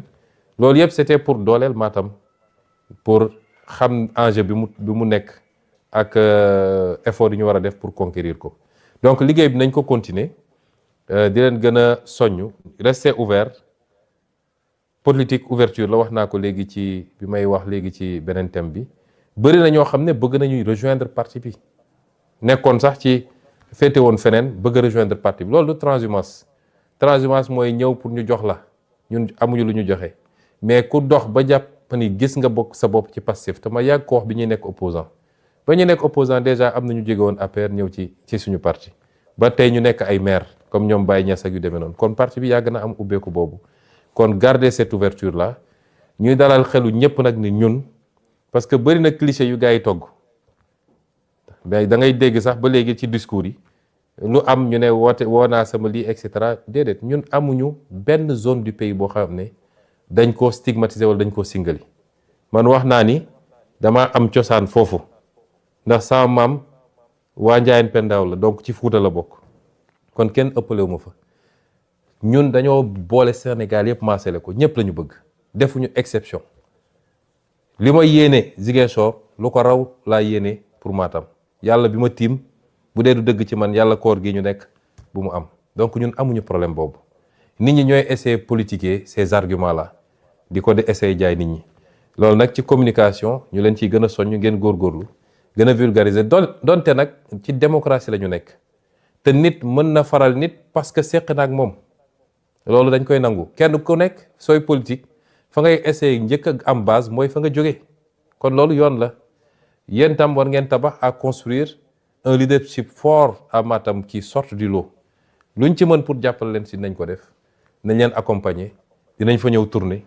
dinañ leen jàppale ci yeneen anam mais am na loo xam ne it sur le terrain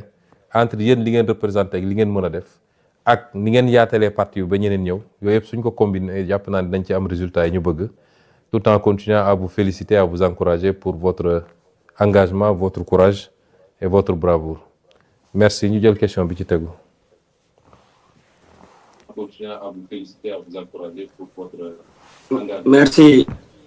merci président léegi di ñuy dem ci beneen orateur bi moom moo di ñuy dem Kaffrine waa bataille de Kaffrine Ousmane Diaw waaye di fàttali rek question yi bu gënee gaaw parce qu'il est déjà 18h12 dina ci gën a baax daal. de Kaffrine Ousmane Diaw waaye di fàttali rek question yi.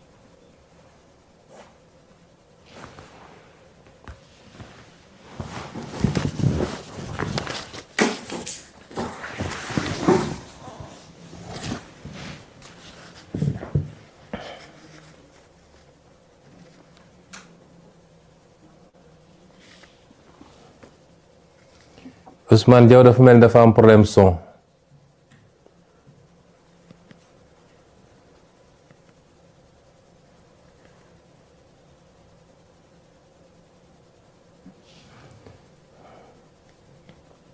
effectivement Ousmane boo mënee tijji sa micro.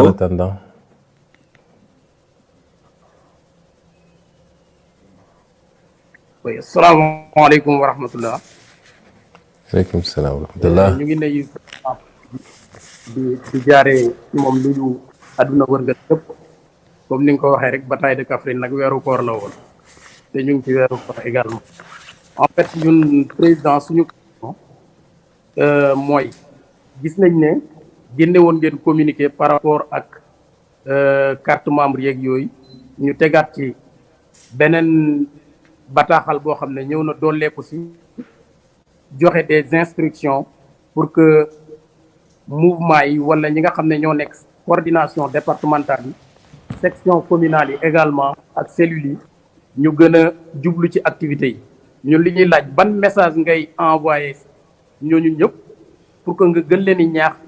ci liggéey bi waaye it lan nga ñu mën a assurer comme ni ko suñu collègue bu Matam waxee léegi dëkk yi nga xam ne xawoon nañ fa am néew doole lan ngir la parti bi mun ñoo jàppalee pour que ñu gën a mën a def ay activités yu bëri. wasalaamaaleykum wa rahmatullah. aleykum salaam sëñ Diaw xam naa ni dañuy baral tontu yi régie bi man la ñu bëggoon wax ma baral tontu bi ñuy wax gars yi nañu gaaw question yi waaye dégg naa wax ji naa dañuy bañ ndog bi fekk ñu fii séeréer yi mer ci ñun li ñuy wax rek mooy base bi ni leen di jàppalee ñoom ñëpp amuñu ci xaj ak seen kon lépp lu ñu mën a def pour dool leen donte nag Kaffrine wax dëgg yàlla boo ko comparé ak Matam def nañ fa benn remontada bu extraordinaire ba jàpp naa ni fi mu toll nii moom yéenay borom Kaffrine yéex naa ñëw waaye defe naa à partir de présidentielle bi législative bi yéen waa Kaffrine rattrapé ngeen un peu te noonu ngeen ko diggee woon bi ma ñëwee Kaffrine ci guddi koor googu dama leen ne est-ce que di ngeen continuer nekk à la traîne par rapport ak ce fortement mouvement bi am ngeen xale yëpp jëloon engagement ni kenn du dem bàyyi fay Kaffrine kon liggéey boobu dañ koy continuer ñu ngi leen di gën a encourager di leen gën a soññ di leen masawit wax leen ni vous avez tout notre soutien la ca war yëpp ci engagement ci formation ci mobilisation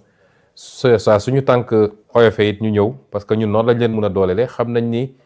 population yi dañuy bëgg di ñu gis di saafonteeg ñun te loolu saa fu ñu ko def ba jóge fa rek dina gën a dooleel ña fa nekk ci base bi di liggéey pour parti bi donc yëpp dinañ ci ànd di liggéey pour gën leen jàppale ci liggéey bi à la base kon la ca des nag mooy militants yi nañu jublu ci liggéey bi les enjeux sont énormes sama introduction dama wax ci enjeux yi débat politique bi c'est mineur par rapport ak enjeux yi dañu nekk ci dynamique gu reprise en main d'un pays wax ju bëri yëpp loolu la c'est-à-dire réew mu ñu doxalee ci benn anam bi pendant 60 ans nga ñëw ne dama ko bëgg a jubbanti foo jaar rek coow li bëri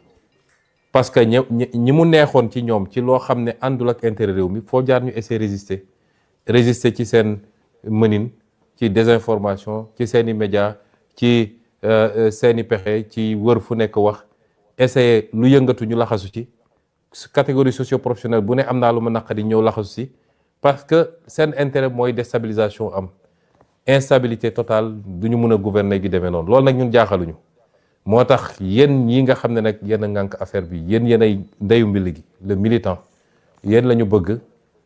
ngeen bañ a topp divertissement boobu ku jóg rek posté benn affaire diw nii diw na le militants yi nekk ci suba ngoon di commenter non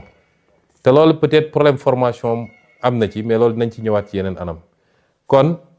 li may digal militants yi mooy rester focus sur ce qu'on est en train de faire dans le gouvernement gën ko vulgariser rester focus sur directive yi ñu joxe dans le parti nekk ci base bi di liggéey au moment où tous les autres sont à Dakar en train de dormir parce que gisu leen kenn ci base bi ñiy góorgóorlu sax naan dañuy dem defi tournée bu ñu demee kenn du yëg ni tournée am na ndax kenn génnul te gàttanu leen kon ñi am potentiel boobu nekk ci loolu te bañ a topp divertissement yi ak distraction yi kon ñu jël question bi ci tegu.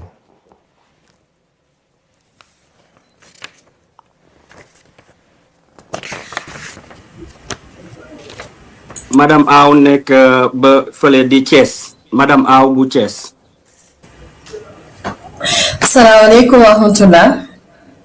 waaleykum ñu salaam ngi nuyu bu baax a baax suñu président di profito di la àpp ci koor gi. d'y réitérer tout notre engagement et notre détermination, d'y renouveler une confiance et d'y renouveler également sur le serment d'allégeance. Question bi ñu bëggoon poser bëggoon nañ xam le parti est-ce qu'il prévoit un mécanisme pour recueillir les préoccupations, les différentes préoccupations de la base et surtout de pouvoir instaurer une communication franche et rassurante entre les responsables et les militants afin d'avoir un impact positif sur les sympathisants mais aussi sur le peuple sénégalais. Di wax nag président amal nga bor boo xamante ne waa Thiès donc lépp loo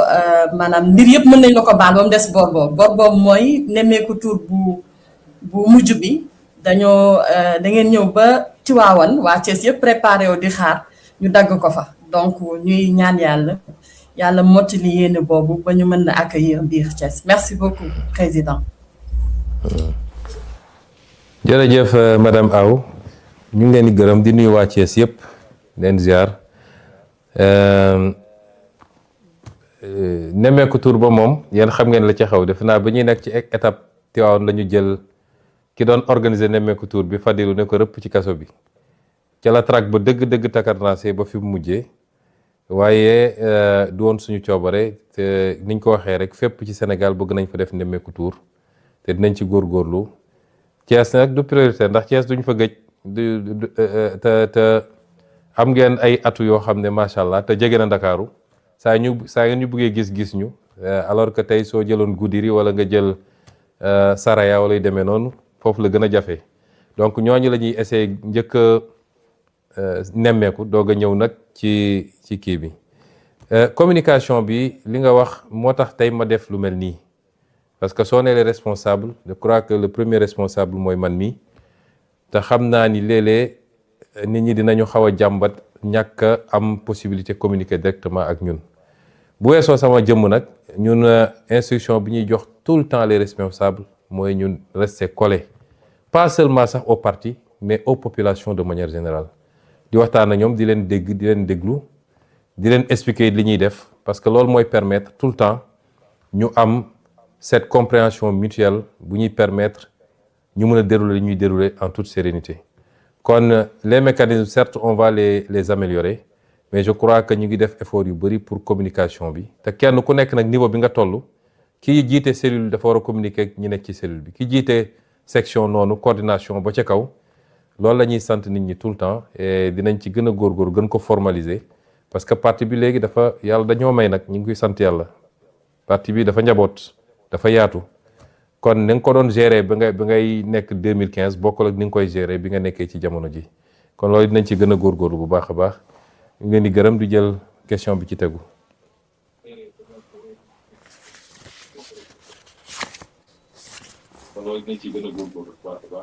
merci président ñu daal di jël benn internaute régie bi proposé nañ ñu benn internaute je pense que Saliou la tudd régie bi si vous êtes ok on va prendre Saliou.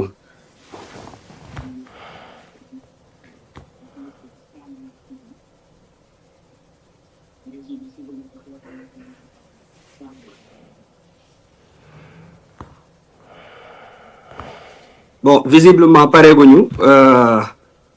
donc on va aller à Saint-Louis dañuy dem Ndar Saint-Louis daal di jël Mbargu Seck pour Saint-Louis.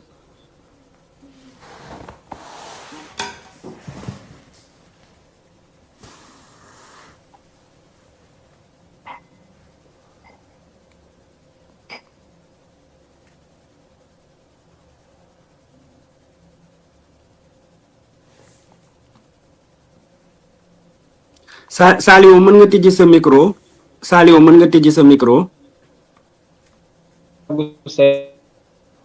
Dans le département de Dagana commune de Mbane monsieur le président ñu ngi lay nuyu bu baax a baax di am contentement bu baax.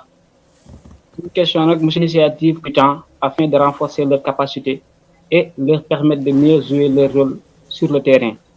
te la wax nag commune Mbane na mën na la trop ndax gisagul pro si commune Mbane ñu ngi nuyu ñëpp di leen ziar asalaamaaleykum wa rahmatullah. waaleykum salaam. Saint-Louis la parce que kii bi dafa doon dagg au début c'est Saint-Louis waaw ñu ngi leen di gërëm bu baax di nuyu waa Mbane di nuyu waa Ndar di leen wax ni namm nañ leen trop Ndar moom ñëpp xam nañ li ma booleeg moom ak fi mu toll ci man su ma sañoon semaine bu nekk ma ñëw seet si leen yaaye ci laaj bi nga laaj bu am solo la man dama jàpp ni bokk na ci problème yi ñu am ci parti bi ba muy andi léeg-léeg jafe-jafe ci comportement yi ñuy gis ci réseaux sociaux yi ci su événement amee ni nit ñi di réagir loolu yëpp manque de formation moo ko andi dama yàgg wax nag ni Pastef parti la boo xam ne dañ koo mayul fu mu jàngee raam fu mu jàngee taxaw fu mu jàngee dox Pastef dafa judd rek ñu song ko daanaka 2014 dañ ko créé 2016 dañ ma dàq impôt la ca des xam ngeen ba fi mu mujjee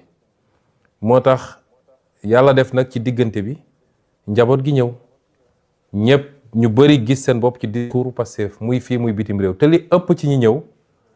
musuñu woon a def politique xamuñoon politique comme sama genre gi rek man mi musuma woon def politique ba 2014 kon loolu booba booleelu yëpp day andi léeg-léeg ñu gis ni militants yi jàmbaar lañu am nañu engagement am nañu détermination trop mais léeg-léeg sax ñu juum ci loo xam ne ñàkk formation moo ko andi te it dañoo remarqué ni dafa am écart bu rëy entre ñun ñii féete kaw rawatina man mii di jiite parti bi ak base bi loolu nag suñ ko gaawul corriger rek mën na yàq lu bëri moo tax ñu joxe ndigal moom Moustapha Sarré mi yor formation bi ak équipe am yëpp dinañu réformer temps yu bëri renforcer parce que jamono ji ak le virtuel tey maa ngi nii toog ak yéen di waxtaan kon formation mun nañ ko def tous les jours après les heures de travail mun nañ ko def tous les week-ends région yëpp dugg département yëpp dugg commune yi dugg formateur bi nekk fii Ndakaaru di def ay kiyam nit ñi di poser seen question ñu gën a partager vision parti bi man léeg-léeg damay jékki-jékki ma ne li ëpp ci Pastef est-ce que xam nañu lan la ñu yëkkati est-ce que xam nañ lan la Pastef doon xeex est-ce que xam nañ fi ñu bëgg a jëm parce que buñ ko xamoon yenn déwaay duñ ci tardé est-ce que xam nañu aussi c'est quoi gérer un état ma joxe misaal bu ndaw temps yële am na yëngu bu am ñun ñëpp ñu koy raj ña koy ñaawlu gënul mais léeg-léeg boo gisee émotion bi yenn waa Pastef yi gaaw a réagir lii yenn saa yi émotion la yenn saa yi da ngay am l'impression que bu dara amee ñenn ñi dañuy bëgg a gaaw setal seen bopp ne man bokkuma ci ñoom la mais gérer un état c'est faire face à des responsabilités et on va en faire face lu bëree bëri parce que réew kenn du ko changer munoo defal omelette te tojoo ay nen munul ne sénégalais yi ñu ci bëri bëgg nañu changement mun naa ne sax ñëpp bëgg nañu changement mais bëri na ci ñoo xam ne pareeguñu pour changement bi changement tant que mi ngi concerné ñeneen dañ lay tàccu ne la bravo mais boo egsee si ñoom rek ñu ne la déet du fi amee loolu mooy Sénégal nit ñi bëgg nañu changement xam nañ li fi ne du yoon xam nañ ni yoon bi ñu jaaroon ba egsi fii baaxul bu baaxoon tey ñu mel ni Maroc au minimum suñu melul ni France mais li ñu war a def pour changement boobu am ñi pare pour loolu bëriwut tant que changement bi mi ngi concerné catégorie X forum ñu ne la bravo li ngeen def fii déguerpissement bi baax na yoon yi leer na mais boo wëlbatikoo ne léegi lii jaaduwut il faut ñu laal ko kaw ko doon la félicité démb mooy ñëw attaqué la déedéet changement munoo ko def naxante dina am pédagogie dina am parce que loolu mooy jiitu lépp waxtaan ak nit ñi essayer leen jël par conviction essayer leen convaincre mais leader bu jël décision jotee da nga koy jël bu la leer ni lii moo baax ci réew mi mu leer la lii moo baax ci réew mi te loolu moo tax ñu fal la jox la tous les moyens bu jotee da nga koy def mais léeg-léeg nga poser acte rek boo moy les militants yi sax ñoo njëkk a jóg ku nekk te xamuñu le fond de l'affaire xamuñu ko maîtriser wuñu ko loolu yëpp ñàkk formation la moo tax faw ñu jublu ci formation bi mun nañ ko def lu bëri en ligne am na yoo xam dina laaj déplacement ñu def ko mais il faut ñu gaaw ci formation bi kuréel tam bu ñu àndee damay wax toujours ni nit ñi dañoo war a xam ni étape 2021 2023 weesu na. loolu du woon Pastef dafa ñëw ci xam-xam di wax xam-xam man mi ko jiite bind naa 3 livres balaa 2021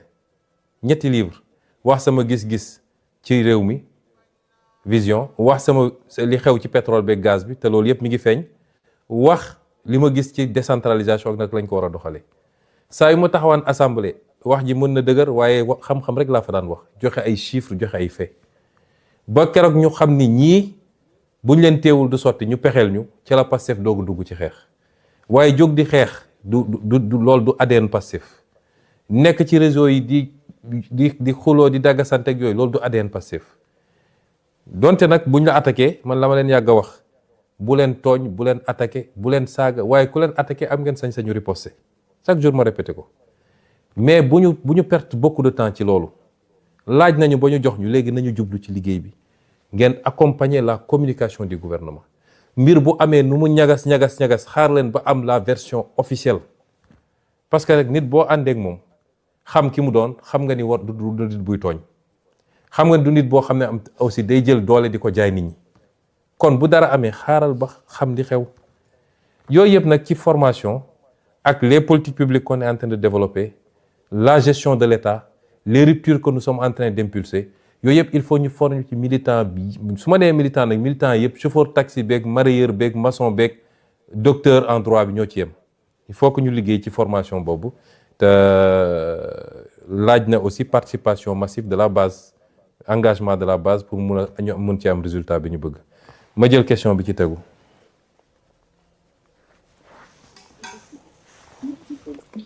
merci président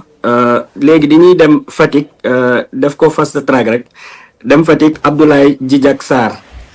bu ñu paree Abdoulaye Djidjack Sarr ñu daal di dugal suñu internet boobu ñu annoncé woon léegi mu di Saliou Abdoulaye Djidjack Sarr de Fatick. salaamaaleykum wa rahmatullah monsieur le président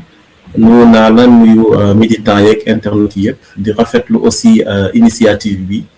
voilà sans doute amoon na laaj yoo xam ne bëggoon nañ ci kii mooy ci acte 4 bi de la décentralisation mais xëy na da nga si ñëw mais li ma gën a dëgëral ci question bi ma bëgg a laaj nii mooy sa introduction parce que dañoo xool ne actuellement le Sénégal forme à peu près 800 ingénieurs par rapport à nos écoles d'ingénieurs yi ñu fi am muy doon loo xam ne à peu près 1% la alors que standard yi ñoo ngi ba 5%. classe préparatoire aux grandes écoles yi daanaka 50 personnes rek la ñuy jël chaque année ci filière scientifique yi. nga jëlaat encore ci statistique bac bi on est autour de 16-17% ñi nga xam ne dañoo jóge ci série scientifique yi ñu bëggoon laaj monsieur le président ci seen taxawaay ak seen politique bi ngeen bëgg a jëm nu ñu mën a def aujourd'hui pour mën a yëkkati li nga xam ne mooy le taux de scientifique ci réew mi ngir mën a jëmmal aussi souveraineté bi ngeen di wax ak jëmmal orientation bi ñu bëgg ci géopolitique internationale bi ñu bëgg a jëm jërëjëf. jërëjëf Ablaye genre question yi moom daf may neex lool ndax dama bëgg léegi suñu débat Pastef ñu gën ko orienté ci yooyu daf may neex lool ma la ciy félicité parce que réew capital humain moo koy tabax réew mu la ëpp capital humain moo la gën a mun a avancer booy waxtaan ak chinois yi dañ la naan ñun chinois yi dañ koy wax tubaab yi nii wax ko américains yi nii ne leen ñun mënu leen ñu téye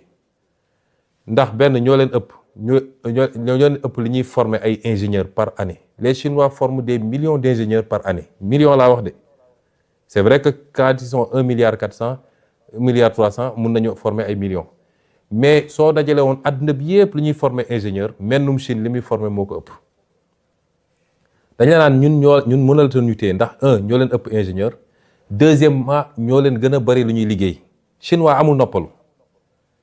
chinois amul temps mu ne ma ngay dem julli ji wala ma ngay lii mi ngi lii travailler 24 heures sur 24 ñii suñu liggéeyee ba guddi dem ñeneen jël guddi gi ba fajar ci ñoo xam ne tey ñëpp xam nañ ni ñoo jiitu ci àdduna ana ñun kon la question de la formation lay xew suñu université yi lu koy andi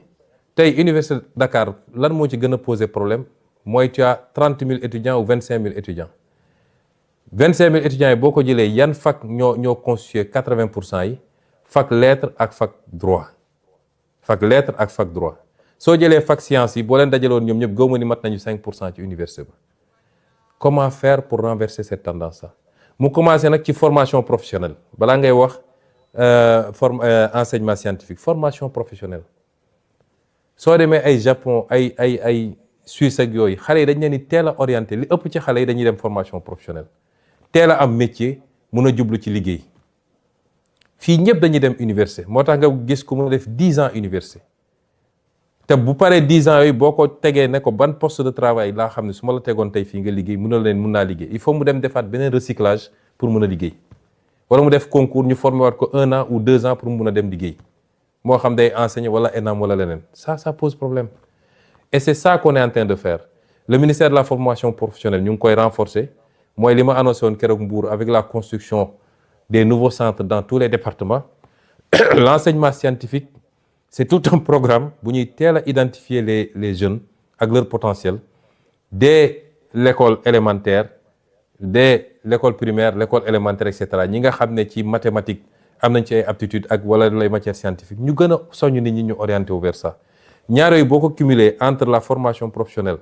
nga xam ne tey nit mun na jàng métier mbay léegi dem nekk ci mbay mi kii mun na jàng métier wu élevage wala leneen ak leneen moo gën jël filière littéraire ba def ci bac plus nangam te suñ la nee liggéey mënoo liggéey réew mu la ëpp tey ma foofu laay daanelee ma jël réew mu mel ni Iran lan moo ko permettre mu résister boo war a mun a defar ay ngànnaay yoo xam ne ñu naan ay supersonique ak yooyu dafa teel a investir sur les ingénieurs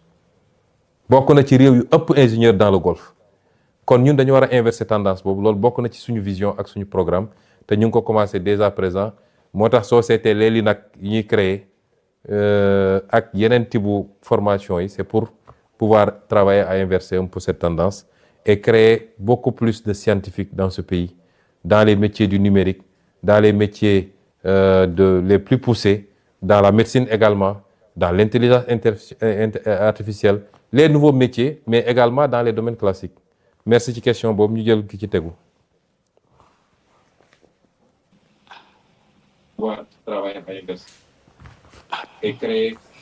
Merci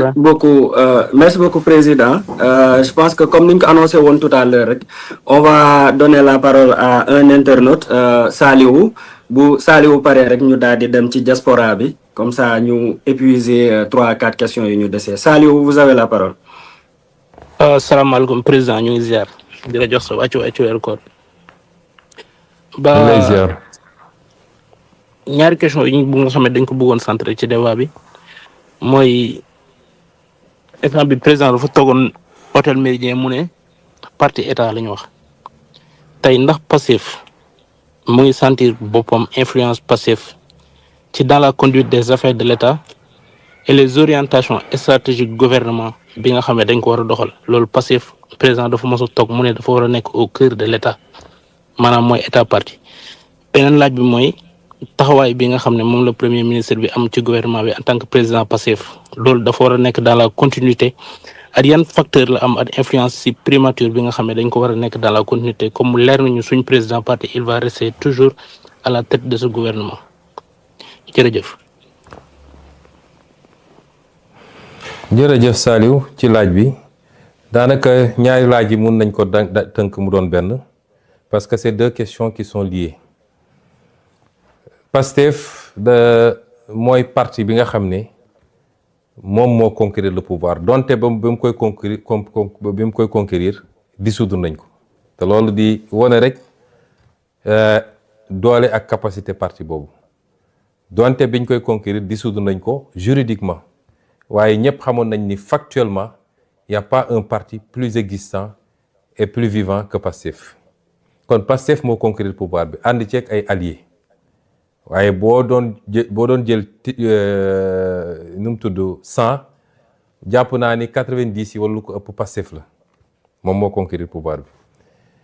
moo tax Pastef moo war a nekk au cœur de la gouvernance parti bi conquérir pouvoir bi ku yaakaar ne mën nga gouverner sans ce parti là da ngay wax lu la neex mais mënul ne te malheureusement am na ñoo xam ne loolu la ñuy dox loolu la ñu essayé gëmloo ay nit ne leen on peut faire sans Pastef. Pastef est au cœur de la gouvernance par ñii nga xam ne moo ŋànk nguur gi parce que ki jiite réew mi di président Diomaye ba léegi dafa revendiquer ni Pastef la bokk loolu la revendiquer kii premier ministre moo jiite Pastef li ëpp ci ministre yi Pastef la ñu bokk député ya la ci ëpp Pastef la ñu plus de 80% de l'Assemblée Pastef la ñu kon loolu kan moo xalaat ni mën nañu gouverner réew mi sans Pastef mu des nag lan mooy impact Pastef ci gouvernance bi man de tant que je serai premier ministre la gouvernance va refléter le combat de Pastef xeex bu mu jar nañ ko xeex ci biir la gouvernance va refléter lépp loo xam ne jàpp naa ni lii bokkul ak li taxoon ñuy xeex dinaa ne déet ba tëdd ci suuf te su ma ko mënee bloqué ko su ma ko mënee delloo ko tant que je serai premier ministre moo tax ma ne ñaari dafa lënkaloo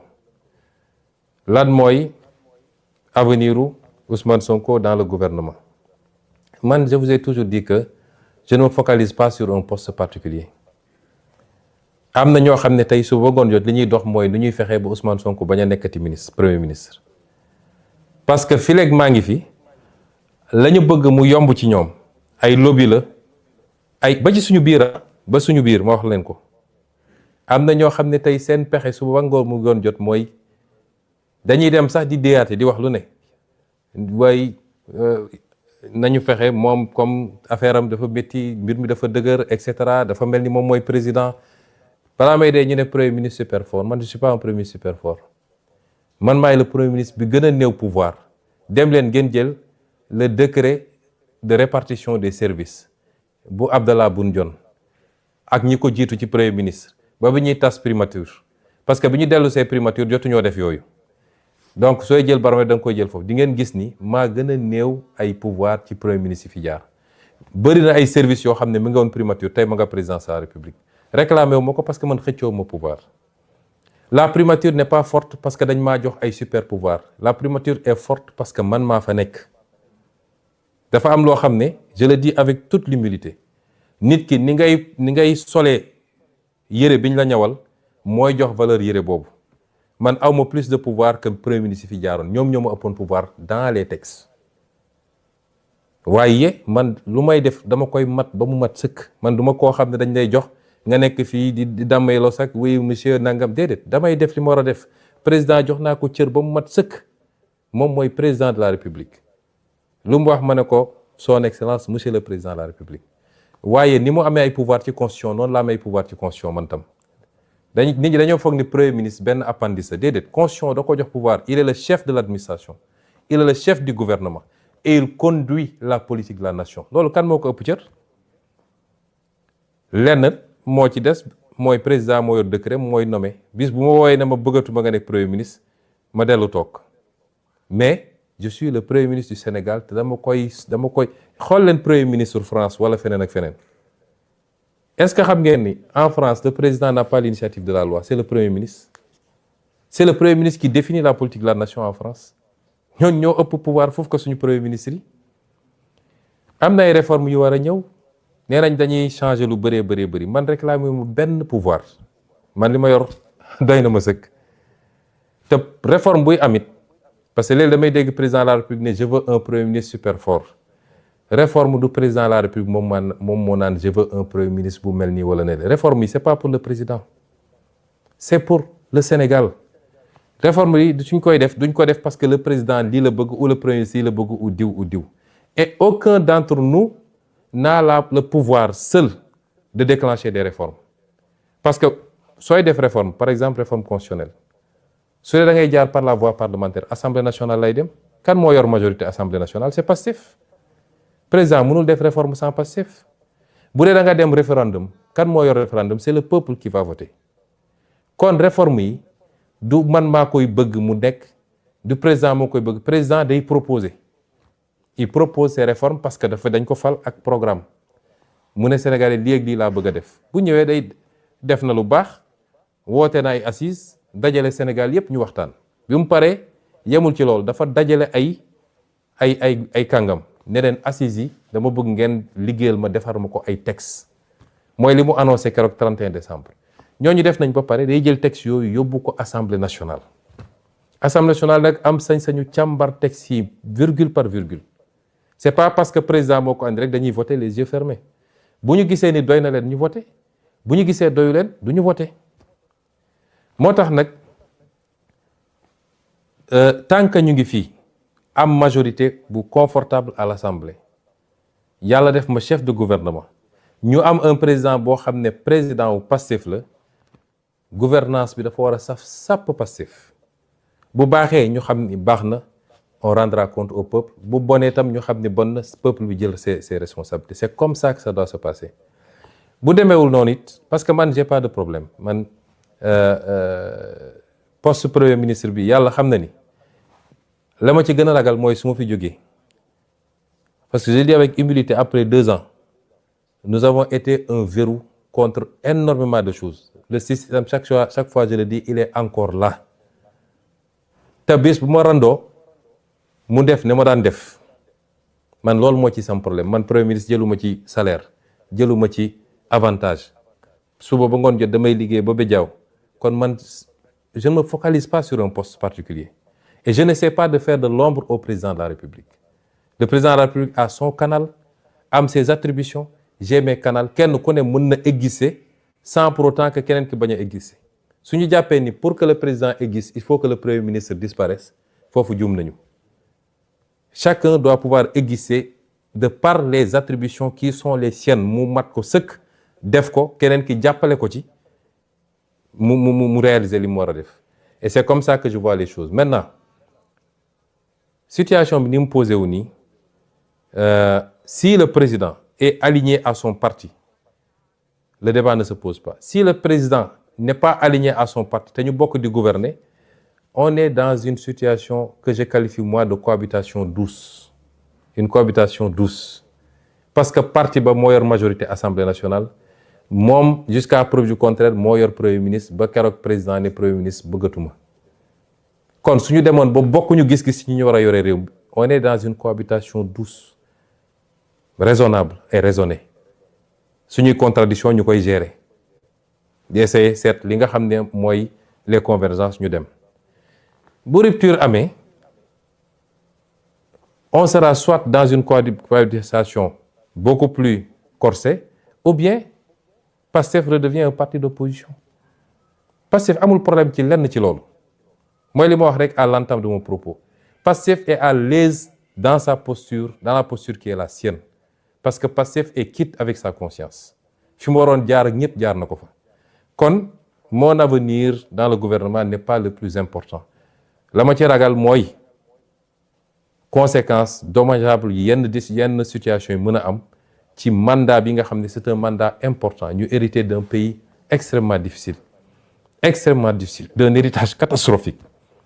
ñu waroon takk suñu ndigg ñun ñëpp war a bañ a wone benn signe de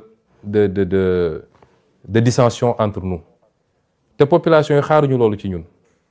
mais si on nous amène sur certains terrains on est obligé aussi de gérer parce que la ñu xeex ak l'intérêt de ce pays moo mag foofu suñu jëmm kenn ku nekk ci ñun moo xam président nga tudd lañ la woowee moo xam premier ministre lañ la woowee moo xam honorable député moo xam monsieur le maire la nga xam ne moo taxaw ñu xeex ba ay bakkan rot ci moo ëpp jëmm yooyu foofu moo ëpp sax république bi parce que république dafa war a nekk au service de cette vision et de cette cause pour qu'on réalise ce qu'on doit réaliser pour le peuple sénégalais. ma jël question bi ci tegu.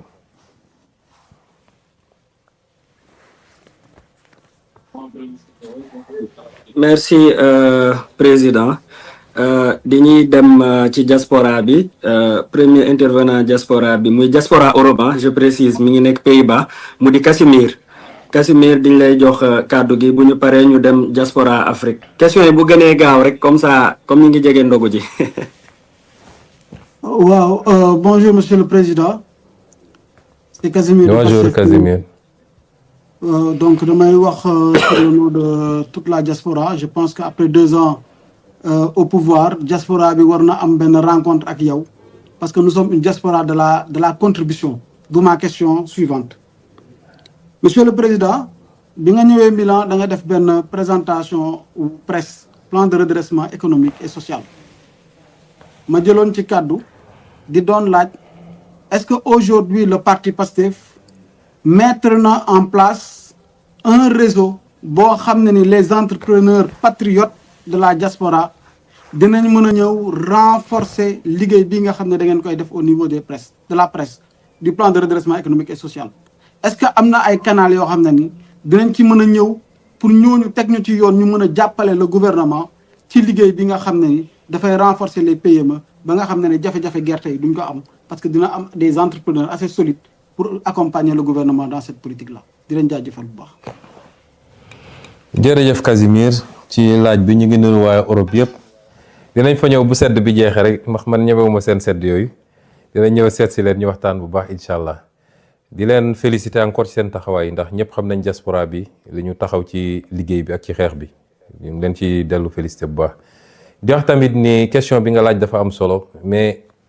importance bi ñu jox diaspora bi ñëpp xam ngeen ko moo tax président Diomaye dafa teel a wax ni dafa bëgg ñu instituer la journée de la diaspora muy une première pour jëmmal symboliser un peu l'importance qu'on accorde à cette diaspora là journée boobu amoon na je crois le 17 décembre muy une première secrétaire d'État au Sénégal de l'extérieur xam ngeen liggéey bi mu ciy def mu am solo aussi Amadou Chérif Diouf nga xam ne ci yéen la bokk gis nga mosuñoo am autant de responsables de la diaspora dans un gouvernement au Sénégal dans des responsabilités à toutes les responsabilités DG etc. loolu c'était pour montrer que vraiment la diaspora c'est pas seulement pour envoyer de l'argent mais compétence yaa ngi fii te war nañu mën a ñëw participer au développement de ce pays noonu lañ ko continuer soo seetloo sama communication conseil des ministres bi passé mercredi bii rek il y a 4 jours dama annoncé une initiative extrêmement importante pour la diaspora un fonds commun de placement immobilier pour la diaspora boo xam ne concept bu pare nañ leen convoquer yéen ñëpp wala ñëw seet si leen c'est un concept boo xam ne l'urbanisation du Sénégal à travers tout le Sénégal loolu rek mën na ko régler les 2200 milliards ou quelque chose comme ça qu'on envoie uniquement pour la consommation comment les orienter continuer la question de la consommation tout en générant des actifs yoo xam ne dootoo leen sax soxla di envoyer après actifs yooyu mooy générer les revenus pour soutenir les parents loolu da nga koy booleeg li nga wax mooy liggéey bi tey nos priorités c'est l'élevage c'est les secteurs productifs diaspora bi comment faire pour ñu ñëw PME PMI nga wax nii le secrétaire d'État présenté na temps yii le plan de développement des PME PMI xam naa ne loolu ci jotaay yu mel ni dina xaw a jafe ñu développer yi bu baax a baax mais ci fan yi di ñëw y aura une grande offensive boo xam ne dinañ ñëw présenter leen des choses très concrètes su dee nag ci biir parti bi am na lu ma fi taxawal loo xam ne ci réunion bureau politique wax naa ko mettre en place benn kuréel boo xam ne liggéey nañ ci ak ñu bëri ñoo xam ne am nañ ci expérience parce que ñi doon gérer ay structures yoo xam ne ci loolu la jëm pour que ñu xool donte ñun njaaxaanaay la ñu tëddee nous sommes là pour tous les Sénégalais mais jàpp nañ ni war nañoo mën a am lu ñu organiser ba les militants et les militantes d'ici la diaspora qui veulent entreprendre parti bi teel leen détecter mën a recenser leur projet accompagner leen ci formation orienter leen fi ñu war a dem loolu am na lu ñu taxawal loo xam ne spécifiquement pour ça la au sein du parti ñi ci bokk mun naa leen lim ñu ci bëri ñi ngi doon gérer ci structure yu mel noonu te jours yi di ñëw xam naa wala semaines yi di ñëw yooyu bokk na ci initiative yu bees yoo xam ne dinañ ko présenter les militants et les militantes pour ñu xool ni ñoom ñu gën a mun a dugalee seen loxo ci liggéey bi parce que j'ai tendance à dire que nit mun na def lu ëpp foofu te yorul poste directeur ou directeur général ou ministre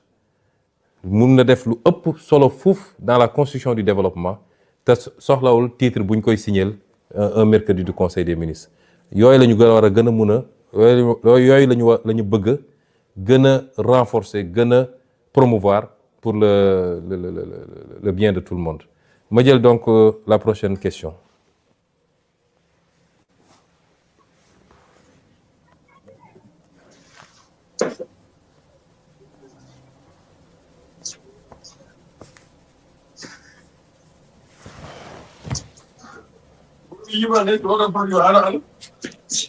Hello?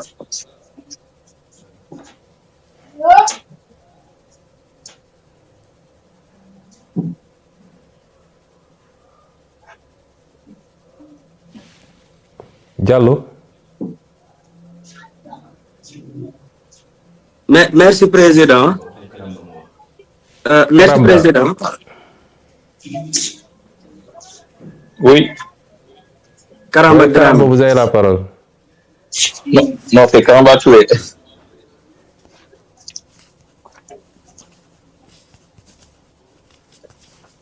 Vous m'entendez? Oui, très bien. Oui, oui. Bonsoir, Monsieur le Président. Tout d'abord, je vous transmets la salutation de Sidiou. Je m'appelle Karamba Touré, membre de la cellule de communication au niveau du département de Sidiou. Alors, nous avons, en tout cas, j'avais une question ici qui est déjà posée par, en tout cas, un intervenant. C'était concernant la vente des cartes de membres. Est-ce que maintenant, sinon, si vous me permettez, j'ai une autre question, je peux remplacer par la première question que j'avais. Allez-y, Karamba. Ok, merci, Monsieur le Président. Maintenant, Monsieur le Président, l'existence de la coalition Diomaye Président ne serait-il pas, en tout cas, une jurisprudence préjudiciable du parti? Que faut-il faire pour ramener la sérénité au sein du parti? Parce qu'actuellement, dans toutes les régions, dans toutes les localités, ce débat revient à chaque fois. Il y a conflit au niveau du sommet, il y a conflit au niveau du sommet. Est-ce que maintenant, aujourd'hui, le PASTEF, en tant que la première force politique au niveau national, est-ce que cette confrontation avec la coalition Diomaye Président ne serait pas, en tout cas, une difficulté aux séances à venir? Merci, Karamba. Je crois que j'ai suffisamment répondu à cette question. Il n'y a pas de confrontation entre PASTEF et la coalition que vous citez. Comment il peut y avoir de confrontation? On n'a pas de confrontation. Il faut que les militants de PASTEF, defe naa militant PASTEF yi dañu xamul ñoom li ñu yor dañoo xamul lu ñu yor. Est-ce que coalition boobu bi mu commencé ba léegi dafa am lu mu jël ci PASTEF? Non. Et c'est lié de rendre hommage aux militants de PASTEF. Parce que yu mel ni yàgg na fee am te bi mu daan am li bëri ci parti bi dañ daan fàq dem ànd ak ki yor nguur gi. Mais PASTEF la musa am kenn bougéwul ni mu amee woon ci jamono Macky Sall nga xam ne amul lu ñu deful pour tas parti bi wala xëcc ay nit, presque personne n'est parti. Ça dañ koy sant yàlla. Tey su ñu ne woon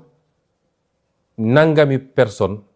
nangami responsable, nangami militant dem nañu rejoindre une autre coalition ñu wax. Mais amul. Souvent je dis que cette coalition-là n'est pas en compétition avec PASTEF. Elle est en compétition avec les autres partis. Parce que su dee la démarche c'est d'aller recruter des maires de l'APR. Kon loolu, c'est une bataille entre cette coalition-là et l'APR. C'est pas avec nous. C'est pas avec nous. Donc, arrêtons de dire la compétition avec cette... Il n'y a pas de compétition. PASTEF est PASTEF. Il est resté intact. Et mieux encore, li ma gëm mooy cette affaire-là dafa yokkaat sax PASTEF. Parce que PASTEF commencé woon nañu di débat bi yëpp c'était ay nomination yi poste defaluñ ma lii nangam. Le problème de PASTEF c'est que c'est un parti de défi. PASTEF balaa muy yëngatu rek nga défier ko. Et quand le PASTEF n'a pas de défi, il crée des défis à son sein. Ñu commencé di andi histoire entre ñoom. Il faut toujours qu'il y ait un défi externe pour que PASTEF te batte. Cette affaire-là, c'est même une aubaine pour PASTEF.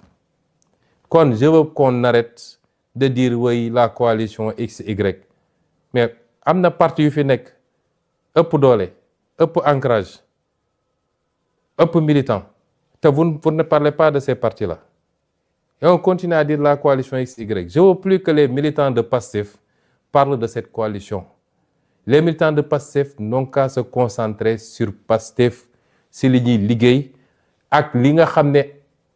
opposition la parce que cette coalition ba léegi woowul boppam opposition. C'est une coalition qui dit être de la mouvance. Où est le problème? Donc, si cette coalition doit aller chercher dans les prairies des autres, peut-être même que c'est bien parce qu'ils vont se neutraliser entre eux et ça nous rend encore plus fort. si elle continue à exister. Donc, parce que dans tous les cas, PASTEF continuera à exister. Il continuera à être encore plus fort. Donc, ce que je demande aux militants, mais regardez ceux qui sont dans cette coalition-là. Quand moi, tu as gagné une cabine téléphonique, donc pourquoi vous perdez votre temps avec cette coalition? Concentrez-vous sur l'essentiel, mettons-nous au travail. Vous voulez attaquer la coalition, vous voulez l'endéglu, mettez-vous en ordre de bataille. L'ordre de bataille pour PASTEF, moi, aller à la rencontre des Sénégalais. Continuer à massifier le parti,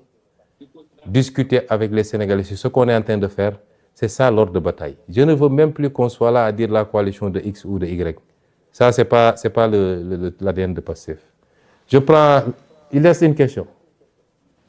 Ah, une. OK.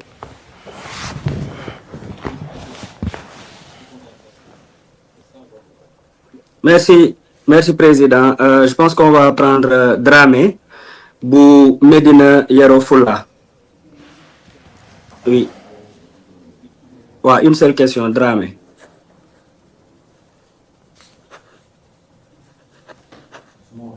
Merci, Président. On me dit que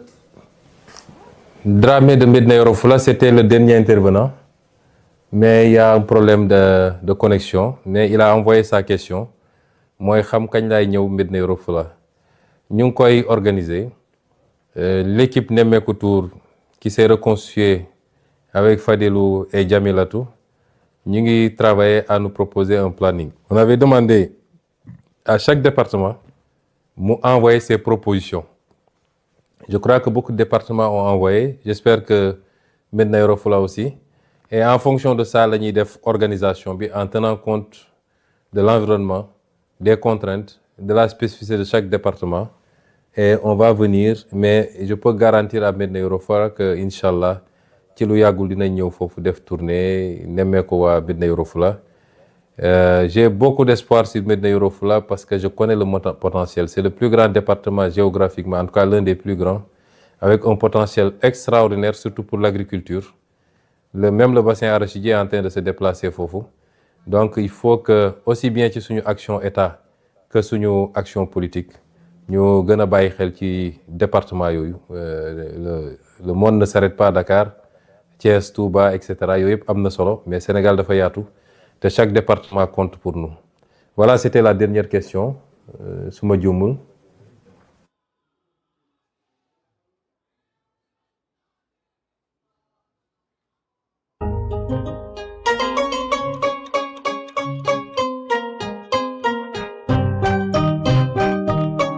Organisez-le, on va se bonifier au fur et à mesure. Mun na am ñàkkul ay rëcc-rëcc, mun na am ñàkkul ay manquements, c'est les aléas du direct. Toog waxtaan 2 heures de temps, répondre à une question, c'est pas important. waaye li ci amoon solo mooy jokkoo bi am. Beaucoup de questions ou de préoccupations yi ngeen am ngeen dégg la réponse de ma bouche te loolu amoon na ci solo. Di leen lancer un message de clôture. Nous sommes à la croisée des chemins. Nous sommes en train de faire des choses extraordinaires. Ce pays va changer, Inch'Allah. On fera tout ce qu'il faut. Un pays qui change nag boo xam ne dafa habitué woon yenn yi ba yàgg ci mënul nekk dans une tranquillité absolue. Chaque fois dama bëgg ci formation la bokk dañu wax léegi formation militant yi bëgg naa militant bu ne léeg-léeg balaa muy tëdd na dem ci YouTube mu tapé benn documentaire sur l'histoire, mu tapé par exemple la révolution chinoise, mu tapé Corée du Sud, mu tapé nu mu tudd l'Iran, la recherche sur l'Iran, les grandes civilisations, ainsi de suite. Parce qu'il faut se cultiver pour savoir le comment. Ñun bokk na ci li ñu gën a poser problème di suñu gàllankoor. Tey soo doon laaj Sénégalais yi wax naa ko ci sama benn interview il y a 4 ans je crois ou 5 ans. Et c'est pourquoi il faut saluer les travaux du professeur Cheikh Anta Diop. Boo seetee yenn peuple yi li tax ñu doon quelle que soit difficulté da ngay gis ni peuple yu jàmbaar lañu, peuple yu gëm seen bopp, peuple yu mën a xeex. Tey li xew actuellement rek ci àdduna bi diggante Iran kële wane na ko. mais c'est des peuples qui yoo xam ne dañu am fierté dañu naan ñun suñu histoire ça date de 5000 ans 8000 ans la civilisation perse la civilisation turque ottoman les ottomans la civilisation occidentale base judéo-chrétienne la civilisation chinoise nga xam ne dañ la naan depuis ñun bi ñuy tabax la muraille de Chine Europe ñi ngi amuñu woon sondel ñooñu dañoo gëm ni ñoom ñoo war a dominer monde ñun nag les différentes dominations et les acculturations traite négrière jaar na fi colonisation jaar na fi ñu bindal ñu suñu histoire nañu lii mooy seen histoire tey sénégalais boo ne avant colonisation avant Lat Dior avant Cheikh Amadou Bamba Aline Sitoé et cetera lan moo ne woon Sénégal il a du mal à t'expliquer loolu day déteindre moo tax ñu doon ñu oyof ku ñëw influencer ñu ci culture am ak gëm-gëmam loolu la ñu war a combattre et pour ça il faut qu'on soit des hommes et des femmes solides des hommes et des femmes qui croient en quelque chose en des valeurs des hommes et des femmes qui doivent comprendre que musul am changement structurel dans le monde sans sacrifice lii di xew yëpp ku nekk di laajte jox leen ma tout de suite mooy li ma naan ñëpp bëgg nañ changement mais kenn bëggul changement bi démarrer par moom ci réew moo xam ne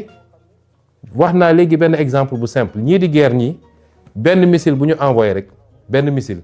peut-être c'est le tiers ou le 10e du budget du Sénégal ñun dañoo bokk ci réew ñu gën a ndóol ci àdduna travaillons à construire d'abord la richesse da nga koy tabax ba pare lii ñuy xeex annoncé naa leen keroog nii lay suñu alal te ñun nangu ko ci ñun faw ñu fexe ba mu dellu siwaat muy xeex bu métti bu ñuy xaar ci phosphate bi ci pétrole bi ci waaye nag nee naa leen ni dinañ ko récupérer su ma leen ko waxee dinañ ko def loolu mooy les grands enjeux mais ñu bëgg a jël réew mi pàccoo ko tout de suite te amagul lu ñu pàccoo ñëpp di laaj ay ndono kay xanaa day fekk nga fekk fi dara kon ne vous laissez pas emporter par ça nous avons promis aux Sénégalais le changement jàgg nañ taxaw ne leen il faudra une génération une masse critique bu ñemee sacrifice pour que demain réew mi baax loolu xanaa nit ñi dañ koo fàtte je parle des militants de Pastef avant tout parce que yenn forme d'impatience yëpp ci Pastef lay jóge kon loolu nañ ko delloo ci suñu xel man si je renonce à beaucoup d'avantages c'est pas parce que bëgguma ko man awma dara awma ko yoruma ay millions waxuma laa ay milliards yoruma ay kër mais si je renonce c'est parce que je veux toujours me donner comme exemple ñu xam ne dañoo war a sonn pour réew mi baax dañoo war a def les sacrifices qu'il faut pour que réew mi baax ku la ne jooni am na ci développement réew da lay nax aucun pays ne s'est construit sur un coup de baguette magique et surtout pas le Sénégal kon nañu jublu ci liggéey bi te def face nag ak ñi nga xam ne ñëpp yàq moo leen tax a jóg nañu def face parce que yenn anarchie am ni c'est parce que ñun Pastef bi ñu egsee ci nguur dañoo dëggu ci yeneen Pastef bi muy nekk opposition parti ñemewu ko kon bi mu nekkee pouvoir parti waru koo ñeme loolu mooy le message que je vous lance nañu fàttaliku lan moo taxoon ñu xeex lan moo tax plus de 80 personnes tey suuf ñu nekk ci kii seen bàmmeel lan moo tax ñu bëri yàqule ci lu bëree buñ ko fàtte mukk c'était pas pour ñëw di séddoo ak di nekk ci wax yu amul solo nañu jublu ci liggéey bi ku mën a bay na nga bay ku mën a yett na nga yetti ku mën a napp na nga nappi lu ci état mën a def jàppale la ci te ñu jàngal suñu askan ni malgré jafe-jafe yi wàññi nañu dund gi joxe nañu subvention def nañu lii nañu jàngal suñu askan ni dañoo nekk ci jamono joo xam ne dañu war a takk suñu digg jublu ci liggéey kon ñu ngi leen di gërëm leen sant di leen jox rendez-vous très bientôt pour beneen te lii bëgg nañ ko def à échéance régulière bu actualité demee ba daje ba jar ñu waxtaan ak yéen lu bokkul ak tournée yi nga xam ne dinañ ko def nemmeeku tuur yi ak yeneen forme communication yi pour que le lien soit permanent entre vous et nous ensemble nous triompherons incha allah ñu ngi leen di souhaiter ndogu jàmm asalaamaaleykum